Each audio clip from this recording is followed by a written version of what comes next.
So, Mark. Yes, John. Is it time? Time for what? You have such a great sense of timing. Can I press the No. Oh, look, let me press the No.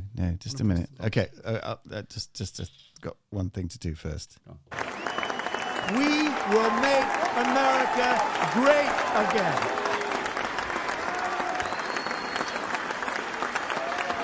Yeah. Can I do it? Yeah, go on. Can I do it? Can I do it? Do it. No, that's not. No. This is the new one. This is the new AI-generated theme tune. Well, ladies and gentlemen, welcome to Brumcrack 23. John has nothing to say. No, because I'm so impressed we're all still here. 23. 23, yeah, a year plus. Yeah. A year plus. And hasn't the world got better? Oh, it has. Anyway, to introduce those who are new to our show, my name's Mark. I'm one of your hosts. My good friend John sits opposite. He is my co-host, and the conceit of the thing is that we are both a pair of old farts, really, with opinions that we like to impose upon each other and everybody else. Not all of which agree, and very often things can get a little bit tense. But we're good friends, and we don't allow our political differences to get in the way much. And you might want to look on the YouTube for this, right? And we also like to talk a load of nonsense as well at times. And what else? There's a number of conceits. So we're both barristers or ex-barristers. So the arguments tend to do that, and we are particularly interested when the politics gets to the law. Yeah. We like that. We are. I was being modest, John. Actually, we're very, very fine chaps. We are really special. I've been called special since I was 15. I really have. It's so true, and it hasn't changed now, has it, Mark? Oh no. No. And you have a hotline to major political leaders of the day, as was demonstrated in our last podcast. Yep. Where they came out and endorsed us, and they don't endorse a lot of people.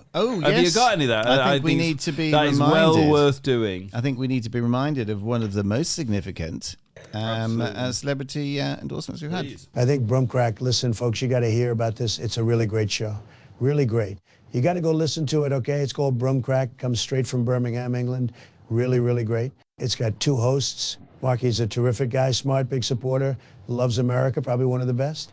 And then you got John. Look, I'm not totally sure about John, okay? I think he's a little more on the Kamala route, but hey, it's a great show. Really fantastic.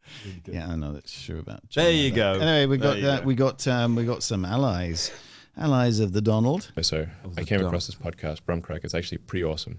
I mean, I've seen a lot of content, but this one, these guys are kind of out there, really interesting. You should check it out. It's on YouTube and Spotify, Brumcrack. Yeah, it's worth the listen.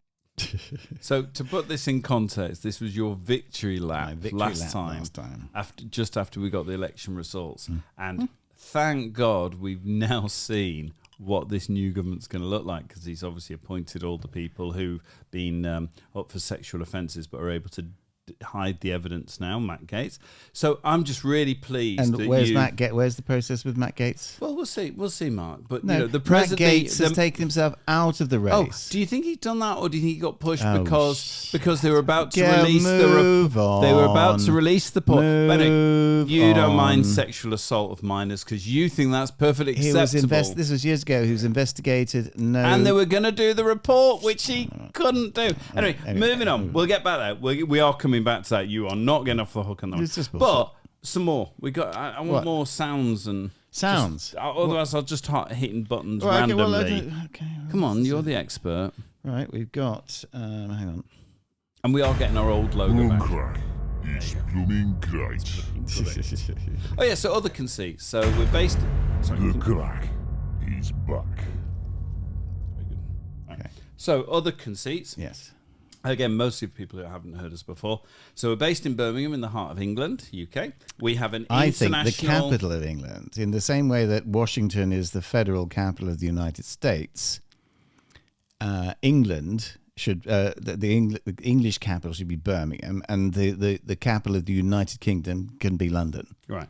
So we in Manchester have made a deal with the Londoners that we're going to wipe you from the fucking face of the earth. And what we've actually done is said to Putin, we will allow long-range missiles to attack Russia so long as you only bomb Birmingham.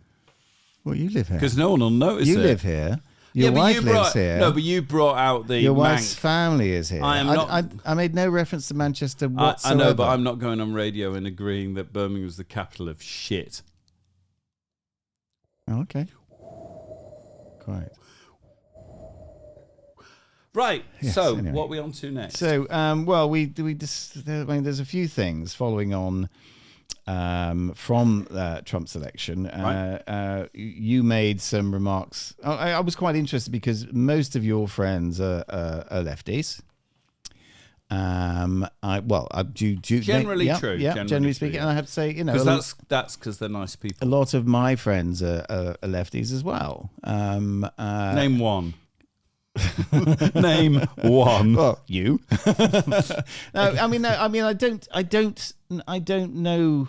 No, I mean, no. To be honest, probably outside the circle of friends. We live in bubbles. Yeah. My ex-army friends will tend to be on the right of things. My wife's pretty right wing. My sister-in-law's pretty right wing as well. All very sound ladies, sensible, rational, hardworking, and attractive and nice ladies. But generally speaking, on the right of things. My son, he's 26. He's a Trump supporter. But he only does that to be nice to you. No, honestly. But he told me that he had to explain to his lovely girlfriend, who's nice, by the way, and therefore clearly not a Trump supporter. Why that was why Trump being elected was a good thing. And she said, "Oh, okay." No, actually, I don't know if she said that or not. Thank you for that. Yeah. Well, there's an interesting dynamic because I suspect I'm going to end up talking to her at the next party, and we're both going to come at you and kind of go, bunch of fascists. The thing, the sort of point that came up earlier in our chat was, and you were telling me that about the attitude of your friends to the fact that you were friends with a Trump supporter. And well, by the way, the person I'm talking about is Helen, a lifelong friend. Yep. And one of those horrific things that remind you how old you are when you've got a friend from teenage, and she's been part of my life all the time, as Sam and Tom, and all. Shout out to them. Yeah. 40 fucking years. Yeah. We've known each other nearly 40 fucking years. How can you be so old? Remember when we were younger? How can you be so old? You've got friends you've known for 40 years. It's 40 years this year. In fact, 40 years now that I joined the army, and it's the same difference from D-Day to when I joined the army as from when I joined the army to now. I know. It's like we have to come up with imaginative ways to make ourselves feel even older. I'm always doing this. I'm always sort of having temporal milestones in my head and say, how long is it ago? I mean, like it's next week. That is a good one. In fact, on Friday it'll be 18 years since I asked my lovely wife out. How nice on a is date. That? How did that happen? Where did it happen? I said, Mark? would you like to go for dinner? Where were you? We were at work. It was a work romance. Oh, so it was just an open, friendly going out. There wasn't any secrets No, it was the Chambers involved. party. No secrets involved. No. No. No. No. Well, no, only for sort of Claire's sake, really. But anyway, that's only because. Sorry, but why? Would you shut the fuck up now and move on? So 18 years we've been together. You have. And this year it'll be 15 years since we got married. That's very, very lovely. Yes. And you are punching, and she knows it. I know it. Pretty much everyone around you knows it. She's the one that's punching me. Well, that's part of it too. That's not true. So, by the way, anyway. If you have to say it, obviously is true. But you were going to tell me... You were going to tell me the attitude of your friends to you, basically having a friend, having a really good friend, and someone who you do a podcast with, and who's basically an unashamed Trump supporter. She's more. So this is Helen. Sorry, I'm taking our private conversations here, but it's all good. No, she absolutely I want to be clear. In no way thought you shouldn't have a friend who you completely and politically disagree with. And that should be a given, but it's not. Well, given she is, I wouldn't say she's more left-wing than me. That's not actually accurate. But she absolutely leads with a heart, right? And I don't think I do. I don't think you particularly lead with your heart. Most right-wing people haven't got one. No. But you don't. Mine surgically removed. If you talk to right-wing people in general, I would say they are less empathetic. I would say because their solutions, they're not particularly bothered what happens to the people who pay the cost of their viewpoints. This is where you're so wrong. Okay, well, we'll have it out, but that's my view. They will say things like, I don't care if families are split up, they shouldn't be there illegally, therefore they don't care if families are split up. They have less empathy in my experience. But they justify it by them believing their goals are ultimately better goals. That's how I see it. No, I can be corrected, but that's how I see it. Now, Helen, and she's more an example for the purpose of a debate. Yep. She's more an example, and they exist on a spectrum. Like there's a spectrum on the right, a spectrum on the left. Helen has, and I think she's unique for it, and I love her very much, and this is heartfelt. She has a heart, even in our social group. She's just someone you go, and everyone has that, I think, in their social groups. Someone where you go, I'm not sure it translates to policy, I'm not sure I can agree with it, but I want some people in the world who are driven by their hearts. I may not agree with them. But I need policy decisions. Well, no, they should, I think, in some ways influence, because what they can influence is those of us that may be a little bit more pragmatic, at least hear that heart, the heartfelt cry. And I'm not sure that's a bad thing. So, we do it in politics for sure. Trump stands up and he has someone whose, wife has been murdered by an immigrant, and he stands up and he goes, look at the pain of this woman, right, who has been murdered by an immigrant. That's a factual statement. And therefore that is done to influence both the population, but also I think influence the politicians. They go, well, that's wrong, we should stop it. So what I'm saying, I put Helen there. So on the left, I put Helen as a kind of, I may not agree with everything she believes in, but there's nothing wrong with having that reminder of it. No, and I don't disagree with you to that extent. And she doesn't think we should not talk. So she's further than me on the left. She thinks she wouldn't for a minute think we can't talk about things even though we disagree. That's the generational change. Well, you're so right about that. Because we've always we come from the generation before cancel culture, where you just talking to someone who disagrees with what is supposed and being friends about points of view that are supposed to be a given, and there can be no no discussion about it. And if you hold that opinion, then you're someone that is not worth talking to. It kind of came from platforming, didn't it? It came from don't give them a platform.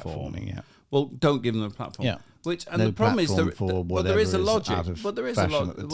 Not out of fashion. No, but that's you wouldn't put a Nazi up who's saying put people in gas chambers.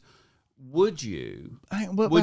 Give them a platform? Would you? I mean, it's a question. So if someone says, "Kill the Jews, stick them in ovens," that's what someone wants to say, and you say, "I'm running a podcast. Yeah, I'll put them on. I'll let them say that." So I'm asking you. No, I would get them to defend their position. But that means they've got to express their position. But the thing is, if you suppress that, then it becomes a festering boil of discontentment that will infect in another way. Open it up, expose it to argument, and make it justify itself, and expose it to ridicule, because there's nothing that fascists, and I said there are fascists on both sides, on the left and the right. Yeah, hang on, I'd go with that. Okay, yeah, sorry. Hates more than the piss being taken out of them, because it completely deflates them.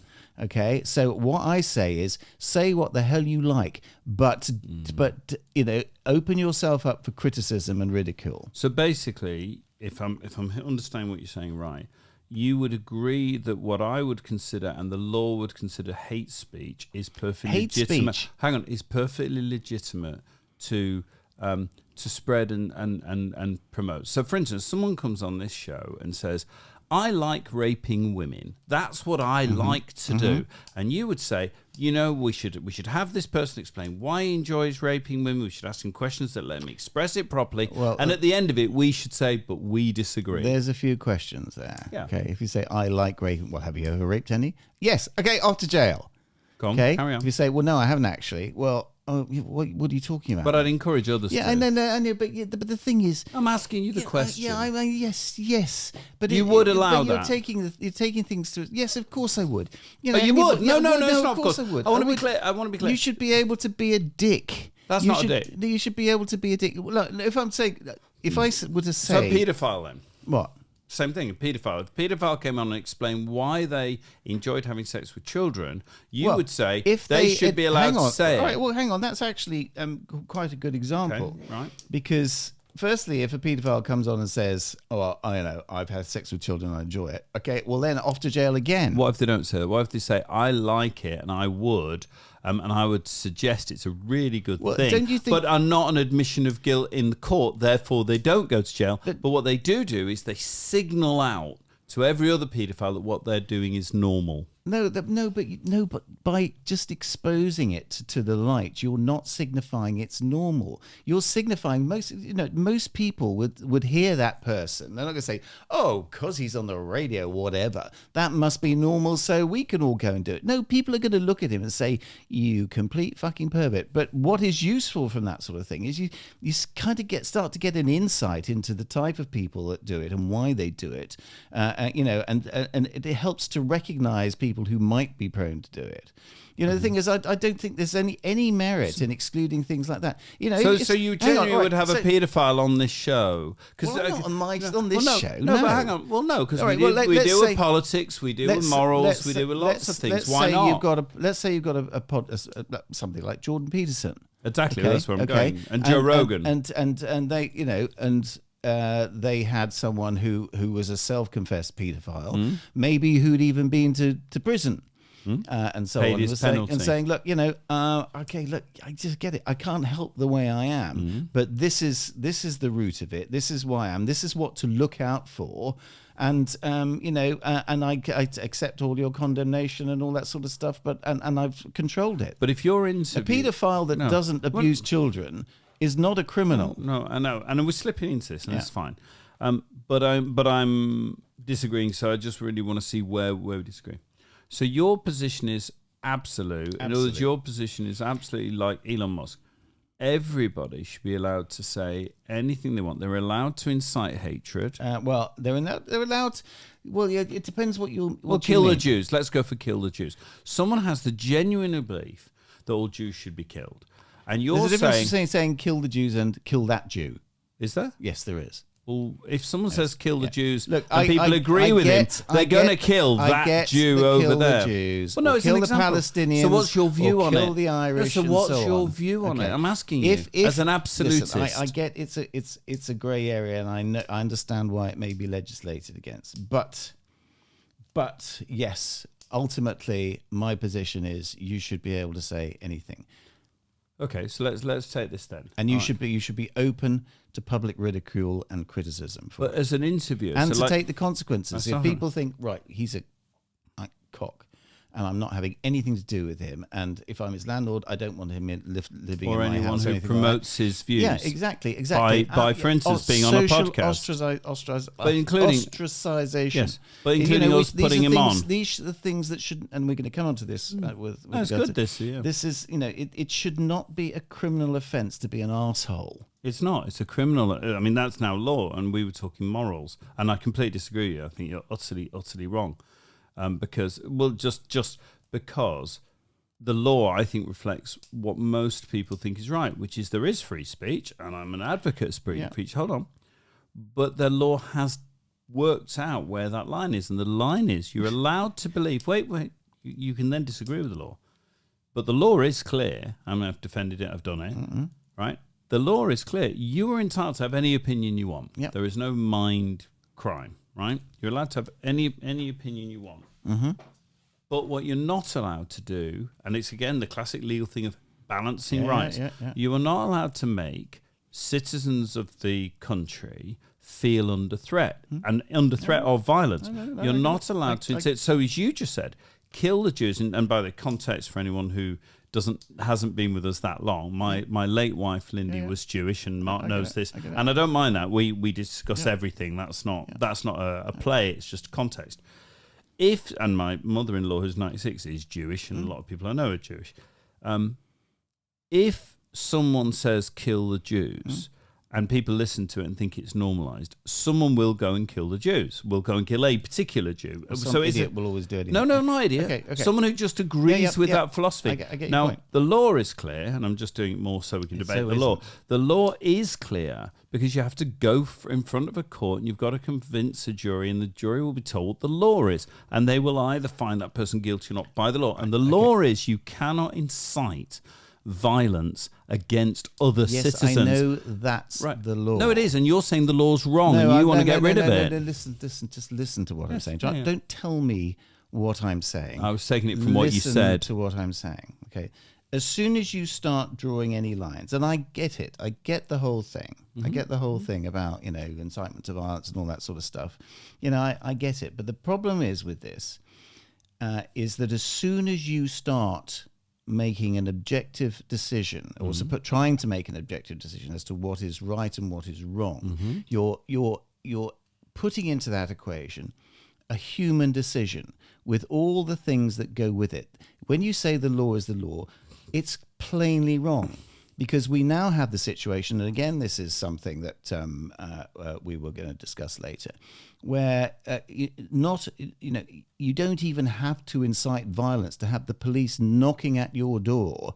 You said so and so in a tweet, and so on, and the whole basis for this non-crime hate incident thing was that it was supposed to be a flag for people who might, move into something a bit more serious. But I think you need to explain what you're referencing. I'm just about to. Go on. So this is this has been highlighted most recently by a Telegraph journalist called Alison Pearson, who had a visit from Merseyside police, I think it was, knocking on her door because of something that she had said in a tweet about a year ago. You said, late 2023. And what it was that there was a picture of Manchester police, I think, standing with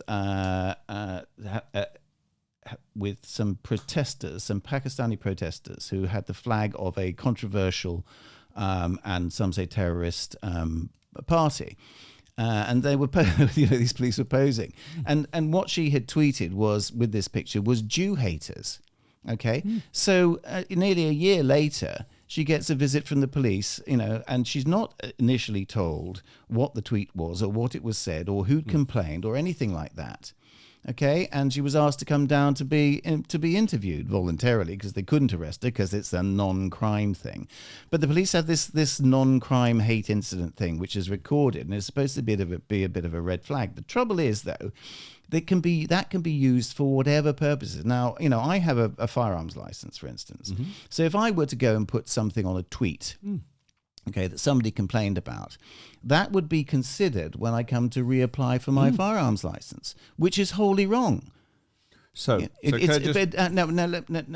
But this is what I'm moving back to. So I'm saying the law. You said the law is clear. The law is not clear. Yeah, it is. Because no, it really isn't. So, and again, this comes into what we're talking about: people being made to feel uncomfortable. Hang on. We're going to do that. Let me We're finish. going to do that. I just want to break it down a bit. Let me finish because we've moved from finish, but I want to break it down. Yes, what you're saying. Right? We've moved from the situation where it's like threats of violence to people perceiving a threat. Whether one's not even a threat of violence. I don't think there is a threat of violence. But I know, but I'm talking about that particular thing.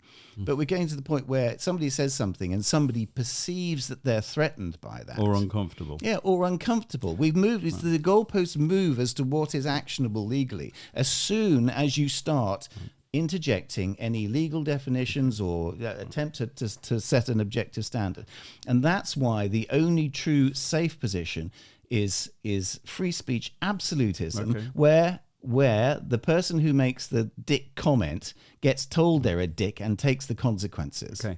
Absolute nonsense from start to finish. Oh, you just don't have to. Right. So hang on, I've let you go. You really don't have a brain, hold on, do you? I've let you live it out, and again, the insult doesn't strengthen your A argument. bear of little brain. No, it just doesn't strengthen your argument. Right, so let's break down what you did there. Go on. Right? We took absolutism, which is basically someone saying he wants to rape your daughter or rape people's daughters, and you say he must be allowed to say it. And on a show like But at this... least you know who's going to Wait. think is thinking of doing it then. No, you know it because Look, the police... listen, go- let me no. just... Let me. You I did started qualify. with... I no, did you- qualify. No, hang on, it all wait, with- wait. I You- get it. right, I did and qualify wait, it all I know with... you did. I do But get then it. you ran like you do, or like a lot of barristers do, because I know the trick. I know what you've done. You It's not a trick. Hang on, no. Do not try and undermine what I've said by calling it a trick. I'll undermine it. I'll explain why it's a trick. You're holding an absolutist position no one would agree with, right? Nobody believes. People should... Bullshit. What do you mean Right, nobody? wait, you and Elon Musk, right? Oh, well, he's not exactly nobody, But I is he? will now have the time you had to expand out what you said. So the first thing you did is you're holding a stupid, ridiculous absolutist position. Okay. No, All right. no, no. Hang on a minute. All right. I'm going to stop this here. Oh, If really? you're going Okay. to say stupid and ridiculous, okay, then I'm going to end this conversation now. If you want to say an absolutist position, I will accept that. I see But the I don't- snowflakes landing No, on your nose. It does not help the conversation. It doesn't hurt it either, right? So, absolutist position, right? Where nobody would agree with you because nobody thinks, nobody That's thinks rubbish. a rapist should justify why they're a rapist. Nobody believes that some violent twat who wants to hammer Jews in the street should get there and be allowed to stand up and say, well, of course I hammer Jews because it's the right thing to do. We get lynched. Hold on a second. No, because we And actually you have deserve law. it. Because we actually have law in this country, right? And what you did as a trick, and I know the trick. Hold on, hear it out and Just answer it. fuck off. No, hear it out and answer it. Right? The trick is, well, I can't defend that. That's bullshit. So I'll talk about this journalist who said something that lots of people will think is wrong, that she had the police come around. And therefore, I'm not in this absolute position that I can't possibly defend. I'm in a position where most people would agree with me.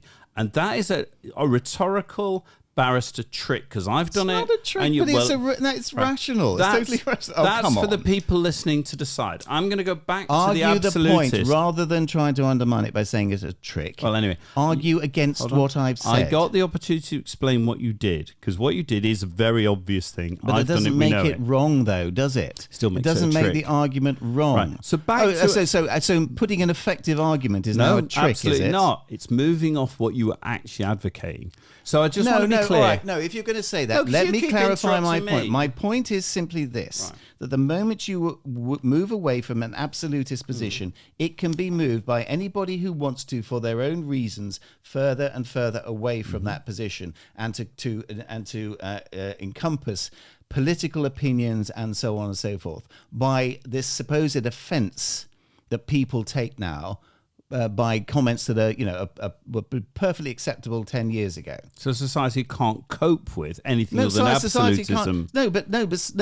Society can't seem to cope with anything that they don't like these days. Okay, so let's look at that. Okay, And so let's- that's wait, my point. Is that let's as soon look as at you that. introduce an Right. objective, So an let's attempt to objectify So a standard, then that's open So to let's abuse. let's look at that. The law is clear. You can't call for violence against groups. You can't call for violence against nationalities. You can't do it on race. You can't do it on gender. So you can't say kill the gays because it's illegal. If you actually try and advocate killing gays, you'll be arrested. And I What think do you that's think gonna would be- happen to No, somebody who wait said now, that? Wait now. It's your turn to let the other person expand their view. I really did let you do it. No, or not, Mark. Or does that not work? Let's just. Or should we just go? Let's not do the insults and let's I'm not doing do the insults. tricks. Hold on, The hang on. tricks. I'm not. No, it was a trick. I know that trick. You have an absolute position, so you move to the safe ground. I'm calling it a trick. It's for people listening to see if they agree. You don't agree. That's my point.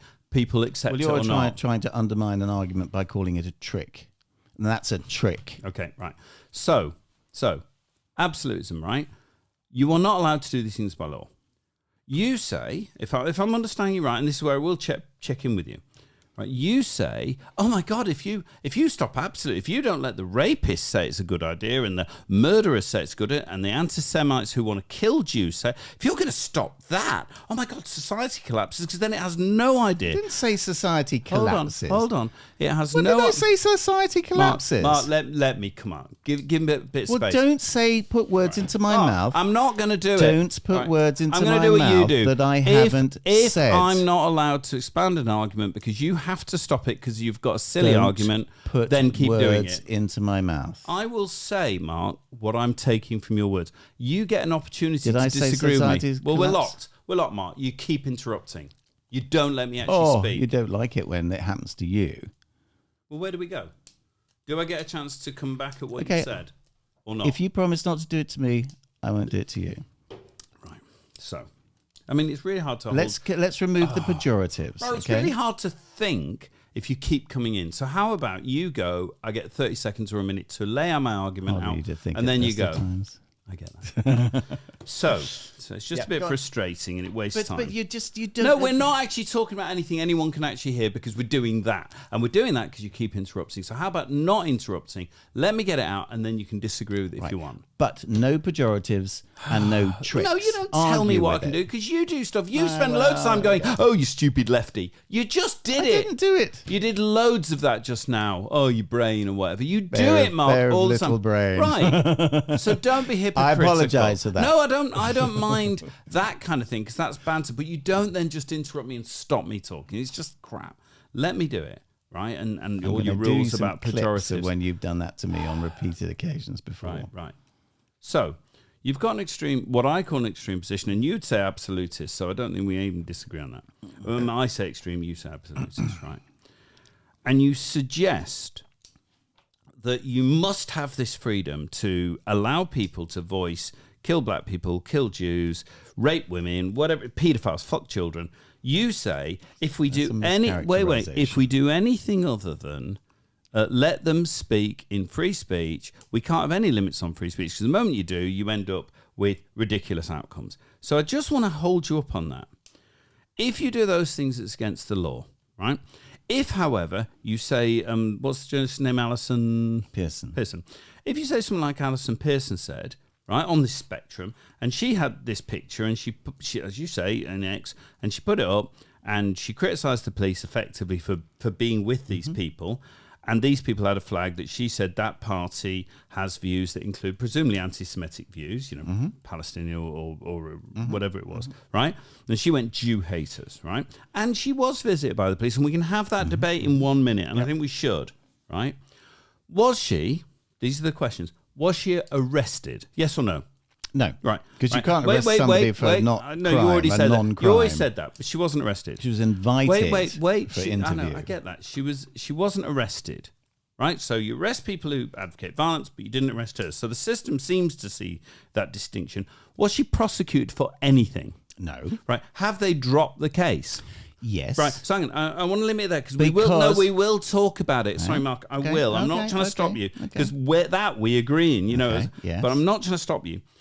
But I'm trying to attack your suggestion that if we stop and don't platform and don't allow people who say things that are damaging for the public good, i.e. how we operate as a society, i.e. murder, rape, child sex. No, I get right? that. Wait. You're saying it leads to that. And I'm saying, well, actually, in our system as it is, it didn't lead to that. Right. Because whilst I would disagree what happened to her, and now I think we should talk about her, whilst I disagree what happened to her, the criminal law didn't touch her. Okay. So in other words, we can deal with it. Do you consider... Right, I'm going to do two things. Right, first of all, direct response to that. Do you consider that it's appropriate that if you haven't committed a crime, that you should have the fact that you'd said something recorded? It's very interesting. And there to be pulled out at a later date, should it be deemed by someone appropriate to do so? So a question. So should it be recorded? Should that be recorded? And be held. Yeah. So the reason I say a question wasn't to twitch you, because I actually agree with you on this, right? So I want to be clear what I'm saying. We've moved from politics, which I think the other argument was, to law, which is something we both like. And therefore, my unequivocal answer is absolutely not. Right, well, then you're agreeing with me. No, I'm not. No. Well, let me answer it, okay? Yeah. You're agreeing with me that goes too far. Yes. But I agree it goes too far. But you see, that is... Right, tell me who said this. Tell me who said this, okay? Free speech is a privilege, not a right. Mm-hmm. There's no free speech for hate speech and misinformation. Okay, I've got two things to comment. I don't know who the person is. I don't know, but I know that the thing is, hate speech. I agree, because hate speech infringes the rights of other citizens to be free. Wait, and you said, and then you added, and misinformation. Right? I don't think the response for misinformation, unless it's designed to create. Who said it? No, let me just get out. I'm going to ask you. I'm going to ask you. But, I don't know. So, you get me. So I just want to lay it out. Someone saying that there isn't in a society no room for hate speech because it infringes the rights of other citizens, I'm with. That makes sense. And then you let a jury decide if it was hate speech within the boundaries of the law. And misinformation, it depends. And juries are very good at disinformation. Right, disinformation. Especially if it's knowingly disinformation. If the aim of the disinformation is in order to create hatred and violence against citizens of our country... I didn't ask you about the merits wait a of the minute. statement. No, wait a minute. Then I think it does matter. Okay. So I don't know who it is, but it could be Starmer, it could be anyone from the Labour Party, because I want to be clear, I would say that in that context. Okay, it was Tim Walz. Which one's Tim Walz?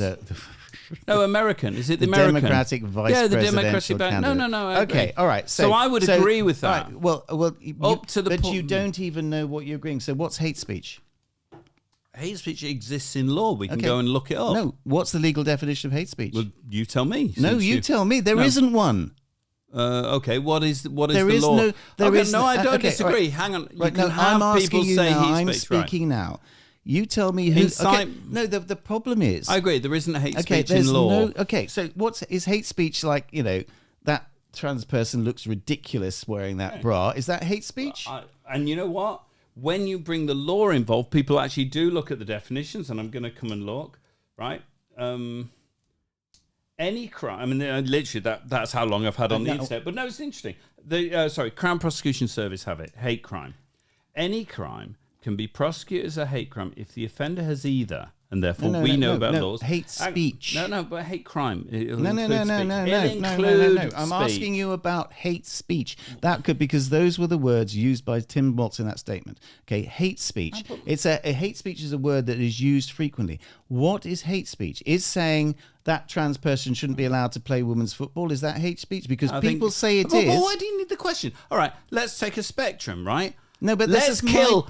Let's kill all trans people is hate speech, Mark. It's an incitement to violence. But you're making my point. Right, go on. Okay, yes, of course, I would say that is hateful speech. And would you agree it's a crime? Should be a crime. What, and to say what? Well, no, if I say, let's kill all trans people, that's how to solve the problem. Let's kill them. No, if I did, Mark, you're an absolutist. You believe in free speech. If I said today, now, let's go and kill anyone who's trans, because that'll stop the problems. If I did, is it a crime, and should it be a crime? Can you remember what I said, first of all, that I appreciate this is a big grey area? Okay. What I just said is a grey area. At the very beginning, and I understand in vis-a-vis, and if you listen to what I'm saying, that vis-a-vis the free speech absolutists, yes, there is a grey area at the bottom where I do think, and if you say go out and kill John Madden tomorrow, I'd say fair play. No, but that's an individual. What if you say kill all people who are like John Madden? I get it. I get that. No, my point is, I get it. Right. I am a free speech. It's like my position on abortion. I get it, but I still think we're killing it. I'm not going to tell anybody that they shouldn't have abortion, but I still think you're killing a baby. I just say, and it's the same thing here. I'm a free speech absolutist, but I get it. It's not really great to go out telling people to go and kill people and all that. What happens when the people die because people do it? And they do. The Southport riots. The Southport riots. Tough. No, life's hard. No, life's hard. Not for you as a middle class person with all your protections. Shouting. The immigrants in the places where people tried to burn them down. My second point, following on from that Tim Walz station, is who decides what's misinformation? what happens in juries day in, day out in every court? Hang on. Who decides under the anything? direction of a judge who can be politicised? That's my point. In the UK? Yes. Oh, really? Anywhere. So basically, because Trump got convicted, you've dismantled the whole legal framework of this country and every other country, and you're a barrister in the UK? John, if you give up your freedoms for safety, you will have neither. And with that, I'm going to move on to our first track. Okay.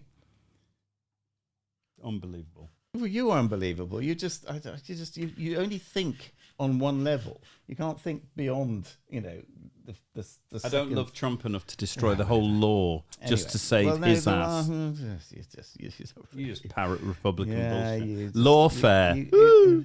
Yeah, well, Hunter Biden. Well, no, we'll get there. Let's get there. Play your music. God. Right. Okay. So this is now. Let me just preface this by saying that this week, dear listener, I released 5 of the 6 albums that I now have on YouTube, Spotify, Apple Music, and many other platforms as well. One of which is an album by a fictitious AI group called the Urban Groove Company. I was going to call them Funk Ejaculation at the time when I had a bit more to drink and so on, but I decided that probably wasn't the best name. So I've released an album now. It's called Mighty by the Urban Groove Company, and I'm already working on the second album. And I think some of the stuff on the second album is working out really good. So this is a song from the second album, and it's called The Rhythm of Us.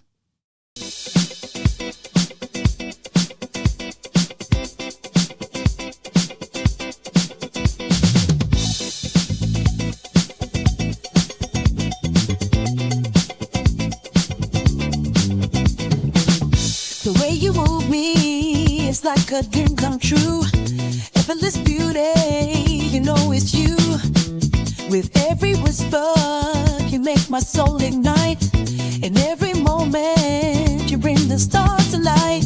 We've danced through shadows, we've seen the highs and lows, but through it all, my heart only knows tonight's for us alone. Feel the rhythm in our bones. In this world, you and me, together we are free. Every beat we're sharing feels like paradise. In this melody, you're the sweet surprise. Through all the journey, you've helped become my home. With every heartbeat, love you have shown. Tonight's for us alone. Feel the rhythm in our bones. In this world, you and me, together we are free. On the stars as we find our way, in love's embrace we'll stay. Forever dancing in our own light. You're my heart's delight. Tonight's for us alone. Feel the rhythm in our bones. In this world, you and me, together we are free. On the starlets as we find our way, in love's embrace we'll stay. Forever dancing in our own light. You're my heart's delight. In this sacred space, tonight's for us alone. Feel the rhythm in our bones. In this world, you and me, together we are free. Intertwined the soulful melodies. Every note brings you close to me. This groove's a place where we belong. Forever moving, heartbeats keep us strong.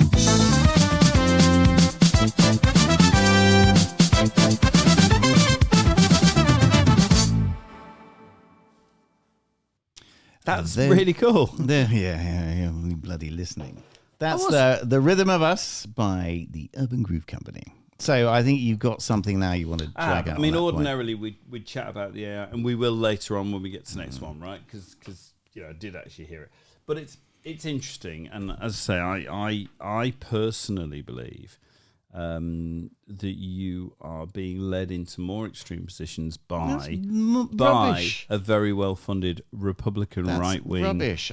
like Elon Musk. Elon Musk trying to give $1 million to the Reform Party to push these views, or whatever it is. So I honestly think you just lap it up and then you repeat it. But I'm going to read the actual law. I think that you don't actually think, and if you did actually think, you wouldn't have the opinions you do. How about that as a rejoinder? No, it's fine, but I don't get upset by it, Mark. Well, I you start chucking insults around. But I don't get upset by it. Get on with it. Right. So I had a look while we're away, because that's the amount of prep we ever do. While we're away, the hate speech laws in the UK in Wikipedia, which then relates to the actual law. Because as Mark said, my question was, there's no what's such the thing. definition of hate speech? It's very good. Hang on, I'm getting There's there. no definition in the law of hate speech. Hang on, I'm getting there. I'm agreeing with you. You picked me up and said there's no actual definition of hate speech. I'd agree. What there are a set of existing laws which have existed for a very long time. Hang on. Which relates to what we colloquially would call hate speech, i.e., let's kill the Jews. Yes. Right. So hold on. But that doesn't... So we got definitions. We get definitions But here. we don't have a definition of hate. I said there is no legal definition of hate speech. And I agree. I'm right. And I agree. Well, that's the end of it. That's all I'm saying. But it doesn't help your argument. No, it does. It completely makes my argument. Because Really? what I said was that if you don't have a definition of hate speech, if you talk about hate speech, what are you talking about? Why don't I say what the law is? No, I'm not disagreeing with you what the public But you don't order agree offences with are. the law is because No, if you're you not say, listening to me. No, I don't understand. No, you don't understand. Hang on, do you? if Come on, you let's say, move on to something else. No, because I've gone and Let's looked at move this, on to Mark. something No, else. Mark, I want you to answer this. If you say something that contravenes what I'm about to show as the actual law, you're saying it's an absolutist. You should be allowed to say it. No. Oh, so you're not an absolutist? No, I'm not. No. I am an absolutist, but I know the law is there. Okay, so there are things that fall within the legal definitions that you could call hate speech. Right. Okay. But there is no legal definition of hate speech, which means if you're saying something is hate speech, you're including things that do not constitute an offence. Right, hang on, I'm beginning to get you. Wait. My question, right, so I get that. Hang on, and this side spectrum. That's my point we're about about the to use get of to the word hold on. hate speech. We're about to get to Alison, you've told me twice, Pearson, right. We're about to get there. But before we get there, if I understood your position right, and correct me, is where the law says you cannot say things because the law. You're saying that. Hang on. No, must obey the law. Morally, you can agree with the law or disagree with the law. Yeah. Lots of people do. And I understood from your absolutist free speech position that where the law infringes on your right to say whatever the fuck you like fuck children, kill blacks, kill Jews, your position was the law's wrong. I mean, you'll obey it, but the law's wrong. I disagree with it. Yeah. Right. So I just want to check out what the law actually says, because what happens if you attack this nebulous thing is it can sound like the law's an ass and the law's wrong, and I actually think the law's right. No, but I was talking about the word hate speech. No, I get it, Mark, but there's a wider thing here. You've just said yourself, you accept that in your absolutist position, the law may well criminalise things you think should be legit. So I just want to get it. Yeah. Because I'm an advocate of the law. I think the law is quite well balanced. So here it is. So one of the laws, there's a number of different ones, but one of the laws is the Public Order Acts, right? Part 3. And it says, and there's an interesting twist where we'd probably agree, a person who uses threatening, abusive or insulting words or behaviour. No, you do. I'm sorry. I'm trying to tell people who aren't lawyers, right? A person who uses threatening, abusive or insulting words or behaviour or displays any written material which is threatening, abusive or insulting is guilty of an offence if, and the jury has to decide this, if he intends thereby to stir up racial hatred, or B, having regard to all the circumstances, racial hatred is likely to be stirred up thereby. Right? So I just want to get that one, but I really want to get the second one because it really matters for the debate. Part 3A, so if that was part 3, this is 3A, they amended it, and it says this. Protects freedom of expression by stating in section 29J. So in other words, you've got the law and how you break it. Here's the thing. Nothing in this part shall be read or given effect in a way which prohibits or restricts discussion, criticism, or expressions of antipathy, dislike, ridicule, insult, or abuse of particular religious or the belief and practices of their adherents, or of any other belief system or the belief, or the beliefs or practices of its adherents, or prophesizing or urging adherents of different religions or belief system to cease practicing their religion or belief. Now, I say, that's a really nicely balanced I think it's a perfectly law. reasonable formulation and a balance between absolutism and the need to have some control. That's great. Okay, so this is what I've always said. I've said throughout this, the whole thing is a grey area. I understand the arguments at the lower level. And as I said, it's the same with my position on abortion. I would never tell a woman that she shouldn't have an abortion. You know, there should be safe and legal and free abortion, okay? But as far as I'm concerned, it's wrong. And we should acknowledge, we should be honest with ourselves that we are killing a child, okay? And characterizing it otherwise does nobody any good.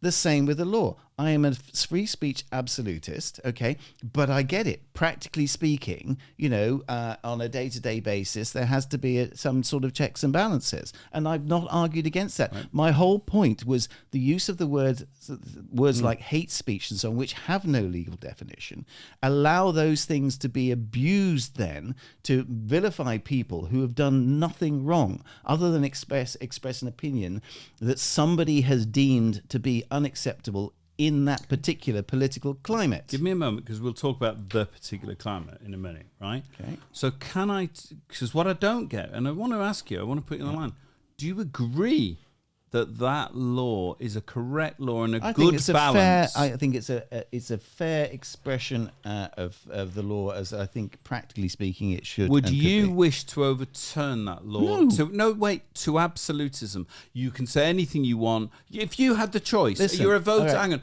you're a voter in a country. That's where these laws come from. I'm asking you, not what the law is, but would you change the law from that? If it got to the point. And don't tell me that the law cannot be abused, okay?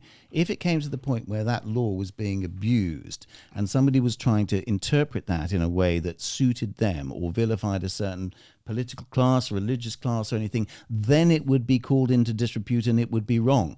Because we have to judge the way we have to judge the way that law is applied by the absolutist standard. Okay, let me start with this. So you've said abuse of the law rather than correctly upholding the law, right? Which is a different thing. Yeah. Do you agree? Do you agree by consent here? Do you agree? No, we don't, because every defendant who ever got found guilty didn't consent. Police and hang on, we've consented. We consent to the system, to the laws of that. Do you agree with that law, or do you say we should change the law and have an absolutist law? I've already answered that. I haven't heard it. Okay, I've heard you acknowledge I said that is a fair formulation of the compromise that practically has to be struck for day-to-day relations between people, okay? And what I say is the only time I would change that is if people were trying to abuse that law. And I don't have any issue with that formulation. Okay. My issue is with the use of words like hate speech, which mean nothing in law and which are used to vilify. So if I were to say something that somebody deemed to be hate speech for whatever reason, you know, all sorts of consequences follow from that. People who follow that way of thinking, then say, "Oh, he says, well, you know, cancel." You know, it's wrong. It's to use a phrase like hate. It's so Orwellian. It's so Orwellian. We're in danger of agreeing, which, given anyone who's listened to this for over half an hour, if you'd listened to what I was saying in the first place, you'd have realised that you did actually agree with me. Take it easy. Right, take it easy. One interesting one, and this is one I've always fought against, which kind of puts me on your side relatively. There's a bit here which is really good. In 2012, a campaign was launched by the Christian Institute to remove the word insulting right? Because if you remember, we've glossed over it. It's very easy. Let's just get back to it because it matters. A person who uses threatening, abusive, and then it goes, or insulting words and behaviour, right? You know, fucking Jews or fucking Arabs or whatever, right? Right? And so a criminal institute wanted to remove insulting. In other words, if you're abusive or you're threatening, that's one thing. But if you're insulting and you just go fucking Arabs or fucking Jews or fucking black people or fucking white people, it doesn't really matter where it comes from. Most people in normal English would think of that as insulting. You know, it is insulting to call someone a fucking idiot, right? Right, it is. You're a fucking idiot. No, I got it. Exactly, right? So it goes, saying it constituted mere censorship rather than, for instance, protection, right? And it's very interesting. Campaign was backed by a number of high-profile activists, including comedian Rowan Atkinson, who will, most comedians will say stuff, and former Shadow Home Secretary David Hayes. The House of Lords voted in favour of removing the insulting, and the government announced it would accept the amendments despite previously having voted. The amended public order was due passed into law, and the law came into effect. So I just want to bring a couple of things into this, right? First of all, I know as a lawyer, because that came from, because I've defended people in this, where they're accused of insulting, and they're drunk on a Saturday night and they're spewing. No, hang on, and they're spewing out insulting words. I agree. I probably agree with that. They didn't threaten anyone. Yeah, they clearly weren't threatening. This wasn't one of the ones where they went, "I'll have you," right? They just went, "It could be fucking Pakis, it could be white," and as you know, all groups. Ooh, what did you just say? No, well, that's. What did you just say? I quoted a case, right? But I'm taken out of context, posted. I'm trying to say that. I defended people where when and what's not known, which isn't clear in this, is the Court of Appeal have looked at this thing and they've set the bar on insulting incredibly high. Because that's how the law kind of adjusts. Absolutely. So insulting is not what they say is John, mere. No, I'm just trying to give you this balance. Not mere insult. They kind of the court said mere insult's not enough. It's got to be an insult. By the way, sorry, I just want to get this out. In Shakespearean, when the guy hits you with the glove across your face and it's going to be a duel, the insult is an insult to your person. Which play was that? I'm not. I can't remember. Romeo and Juliet. Romeo and Juliet. He slaps the glove across the Capulet's face, which is why they have to fight a duel. So fuck you. I know my references, right? But what I'm just saying is interesting is. The written law goes so far, and then you get court cases that go, well, we've looked at insult, and to simply insult someone shouldn't be a crime. And that's fine. That's fine. And 10 years ago, I would have had absolutely no issue and complete faith. With that kind of law. And complete faith that it would be applied in that way. Why do you not think it would be now? No, because I've just stated the law. Yeah, I've stated the law hasn't. But you assume... that the way that law is going to be interpreted and used is immutable. But we've got Court of Appeal cases and we've got the written law that say it is immutable. What if someone challenges that now? And what if in what way do they challenge it? By changing the law? The law has always changed and evolved, hasn't it? Only by the Court of Appeal agreeing with it, and they're basically conservative. No, but all sorts of things have been, all sorts of laws have changed over the century. What I'm saying is that if it were the political climate, that some group wanted to suppress another one. So like in a totalitarian state. Yeah, exactly. Where someone gets in power and is totalitarian in their nature. Exactly. Do we know anyone who's like that? No, we don't. Who says they're going to go after their democratic rivals? Do we know anyone like that? Let's just wait and see what happens. So it's interesting. Right, where I agree with you, so we've just had this whole down fight. Where I want to agree with you is actually on Alison Pearson and so on. I'm talking the law because I think it's interesting. And when it attacks the law, I don't want that unless it's really justified. That's the law. As you know, because we talked about this before, the actual argument of people saying, for instance, hate crime, about things that are not, about things that were people expressing opinions. As you know, I had an argument relatively recently. You did. And and again, you're right, I'm left within this debate. Let's have a song and let's move on to that. Okay, now just pause with me because I'm going to play you a piece of cheese. Your cheese. Okay, the piece. Am I listening to your cheese? You're listening to a cheesy song. Oh, okay. dear. All right, give me a second while I just find it. Okay. Nope. This is it. Okay, so this is one that AI presumably. Well, I generated it. So what? Just briefly again, the thing is, you use a prompt first of all, and you generate and refine that prompt until you get basically a 30-second something of what is approximately what you like, which it gives you. Which it gives you. But like I say, it can take me 20 or 30 generations to find and refine my prompt to get the seed. The first 30-second clip that I will then build on. That it gives you. Yeah, and then I will... So I'm only, it's the AI then I'll take it and I'll split it down to its stems and I'll arrange it and I'll do all sorts, any number of stuff to it.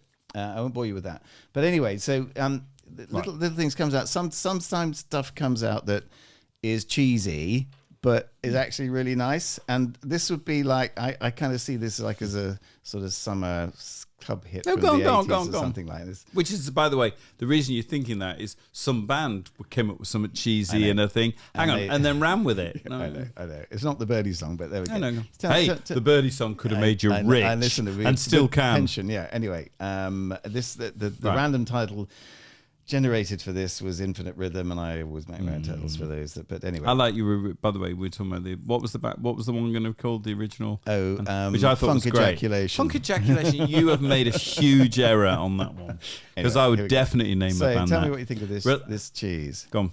So let it take control. Under flashing lights, we lose ourselves tonight. Dance to the beat in a world so sweet. With every note, we rise and never fight. Tonight we're infinite, hearts beating in time. Beneath the stars, we are the light sublime. Everybody dance now, let the music guide you. Within the dream and fly away in the groove. Everybody dance now, hear the melody true. In this moment we find a new love to groove. In the neon glow, our spirits come alive. Though we like the river under endless skies. Together we shine like diamonds in the night. In this electric dream, soaring on the high. The world fades away, it's just us and the sound. Together we rise in this endless playground. Everybody dance now, let the music guide you. Within the dream and fly away in the groove. Everybody dance now, hear the melody true. In this moment we find a new love to groove.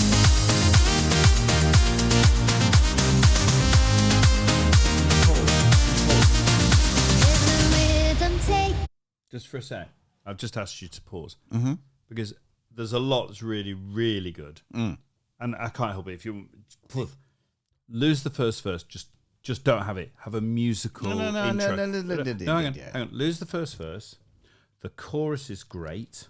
Really like the chorus. So it should just come into that. It should be music, hit the chorus, right? It's too wordy. If you were doing a club version, yes. I'm just, for me, too wordy. So, I mean, you can edit this level, can't you? You can. Yeah, I can. So for me, my reaction is lose all the words. Too wordy. Too many words. Lose the first. Sorry, I just want to have it in my head. Lose the verse. Hit the chorus. Lose that pre-chorus. Because you can take time as it comes up again. Get it. And hang on, I really like it. The reason I'm saying it is I really like it, but my sensibility goes, it is a club song. No, I know. Right, I carry know. on. Yeah, Sorry, yeah. I didn't want to disturb. I just kind of wanted to get it out. Lift your spirit high. No turning back now, it's our time to shine. In the sound we'll find the truth, we'll never lie. Together we dance under this endless sky. Everybody dance now, let the music guide you. Within the dream and fly away in the groove. Everybody dance now, hear the melody true. In this moment we find a new love to groove. Dance now, let the music guide you. Within the dream and fly away in the groove. Everybody dance now, hear the melody true.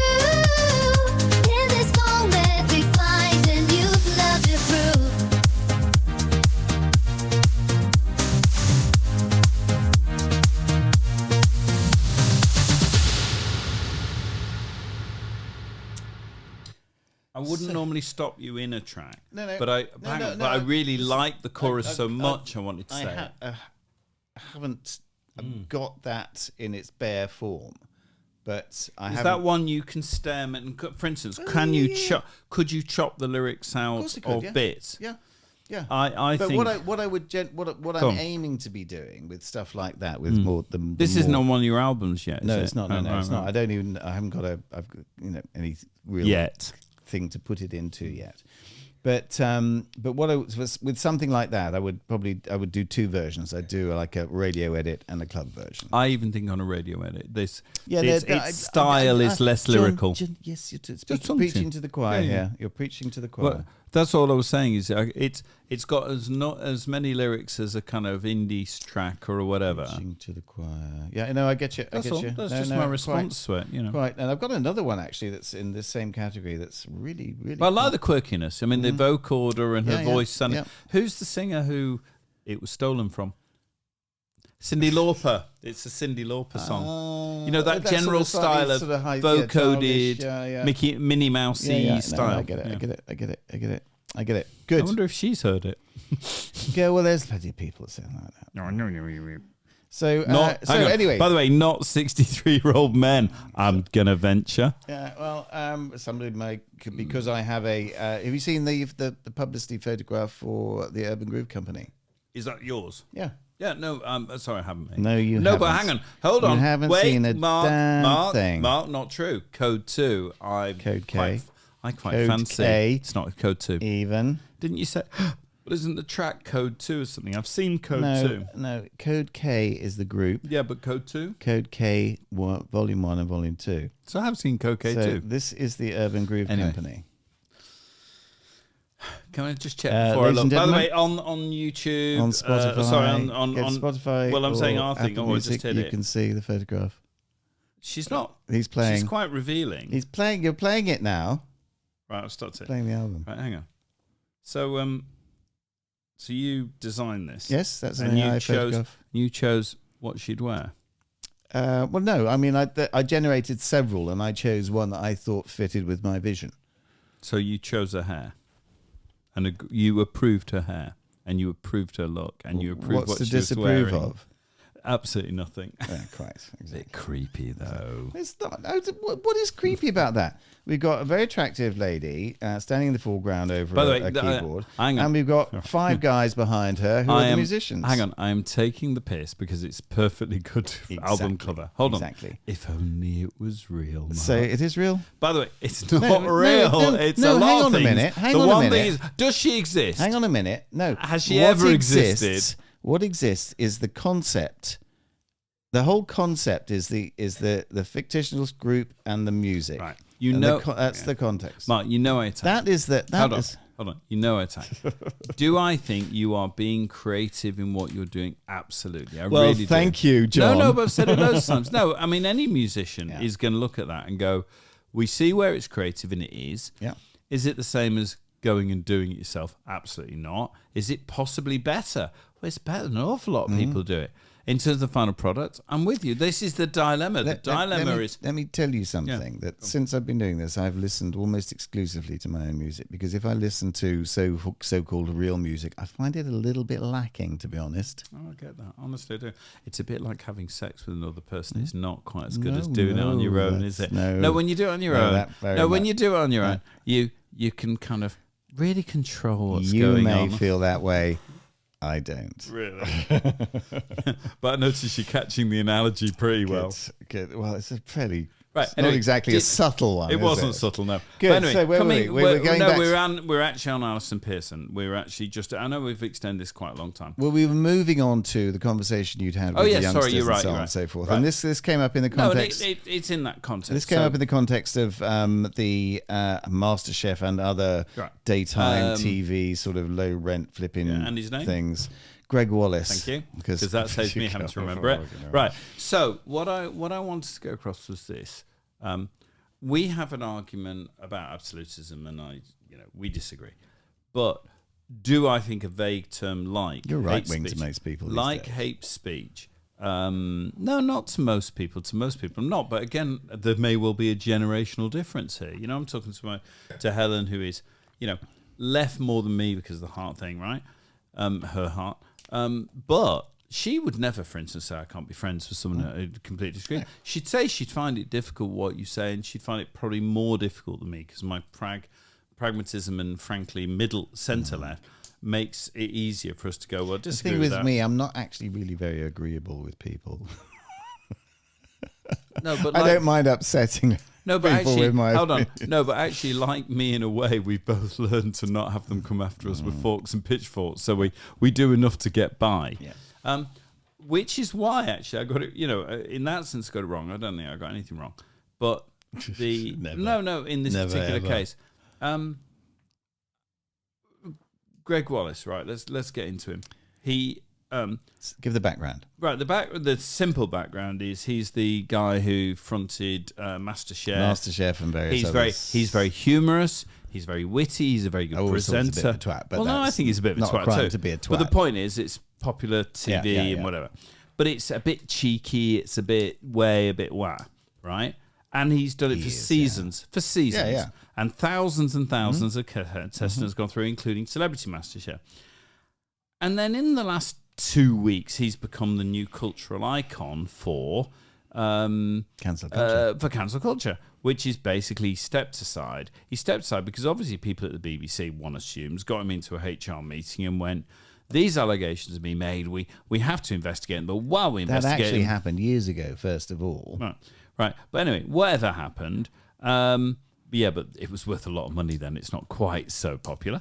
But anyway, the upshot is, in all seriousness, this guy has run a very popular show, presumably gets paid a lot of money. You know, he's got to the top of that area of his profession.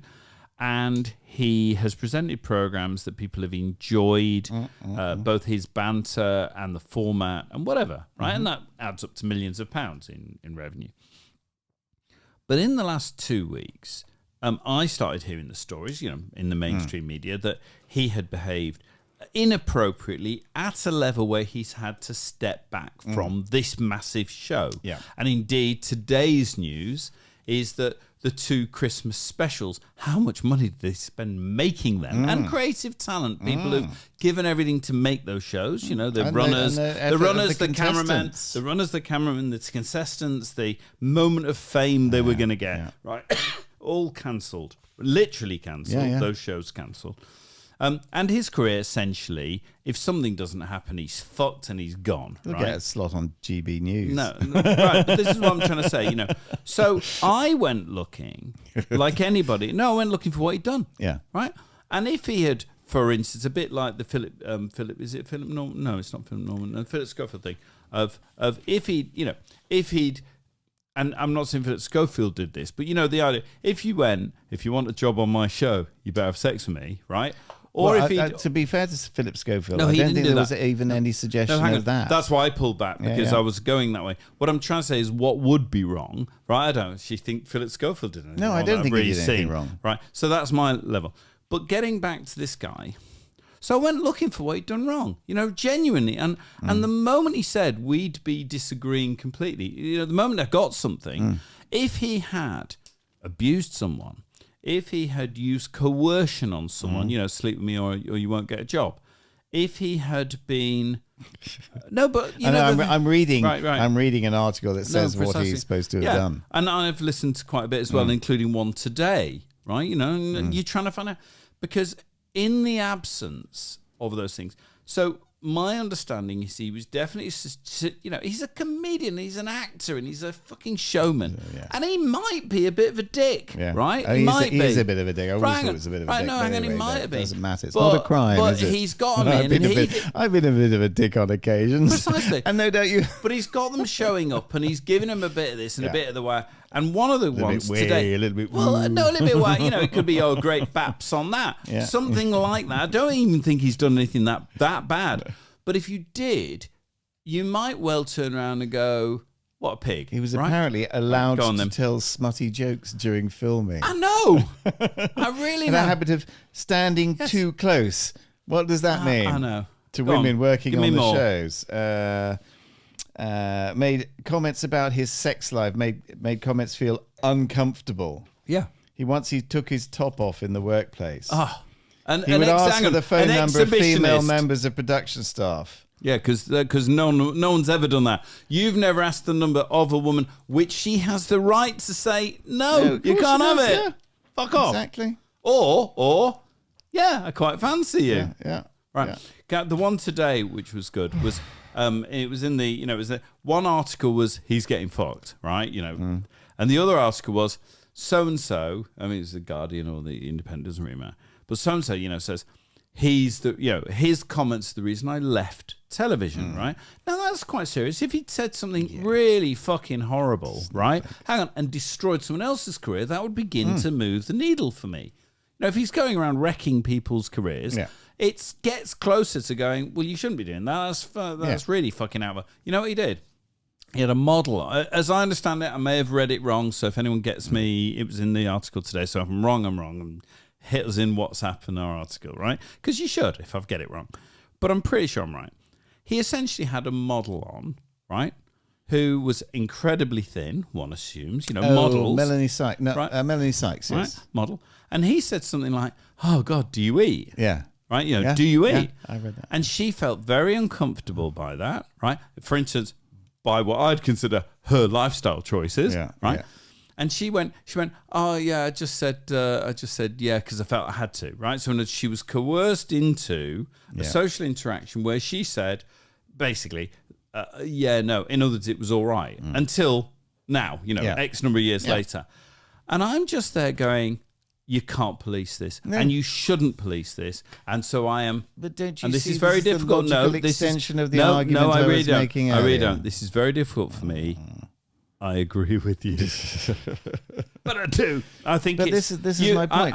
The use of the word uncomfortable. I mean, what is uncomfortable? This article, in fact, is by Celia Walden in the Telegraph, and it says how uncomfortable she's getting with the word uncomfortable. Well, let me give you my uncomfortable where this began when you introduced it. Yeah.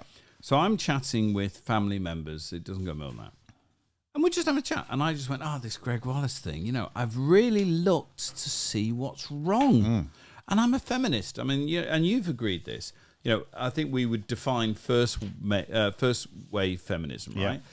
Germaine Greer. Real men's feminists. No, just, well, you know what? The sort of feminists any decent man would thoroughly agree with. But actually, do you know what? I'd almost, jokes aside, that is a really good definition, right? A man's feminist. First wave feminism, just for anyone who isn't aware, and please go and read it, you'll get it better than me. First wave feminism basically said, don't discriminate against women, make them equal, right? But what it did, as I understand it, is say they should have absolutely equal rights, opportunities, and equal responsibility. Exactly. You know what I mean? They're responsible for what they do as much as men are responsible for what they do. And I think most men, as you just said, decent men, most men, we don't hate women. That's a really good definition. In our families, we would be horrified if anybody treated our women badly or discriminated against them. We'd be absolutely mortified. Yes. I always think, are we looking at these blokes and saying, good on you, lads, you give them what for? And for fuck's sake. So, but what we I've said to you, let me just say this one thing. I've said to you before, and this whole thing about demonizing men and violence against women and girls. Okay, most men would rather die defending a woman than hurt her. It's our fundamental identity. Exactly. Yeah. Exactly. And most women love that. Yeah. That's why they go for men who are like that. Anyway.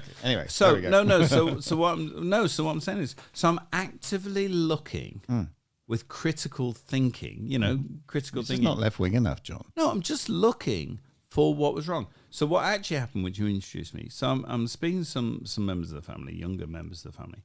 And I just launched what I thought was an innocuous debate point. No, I did. Just said, I've looked at it, and I can't see he's done anything wrong. I definitely think he's, you may well fall the view he's being right. Oh, if he's going, and I say I went further than he's alleged to have said, but in my head I'm going, I've heard you say worse than he said. I've heard you say worse than he said. I think I've heard you say things that aren't technically legal. But let's not get into that.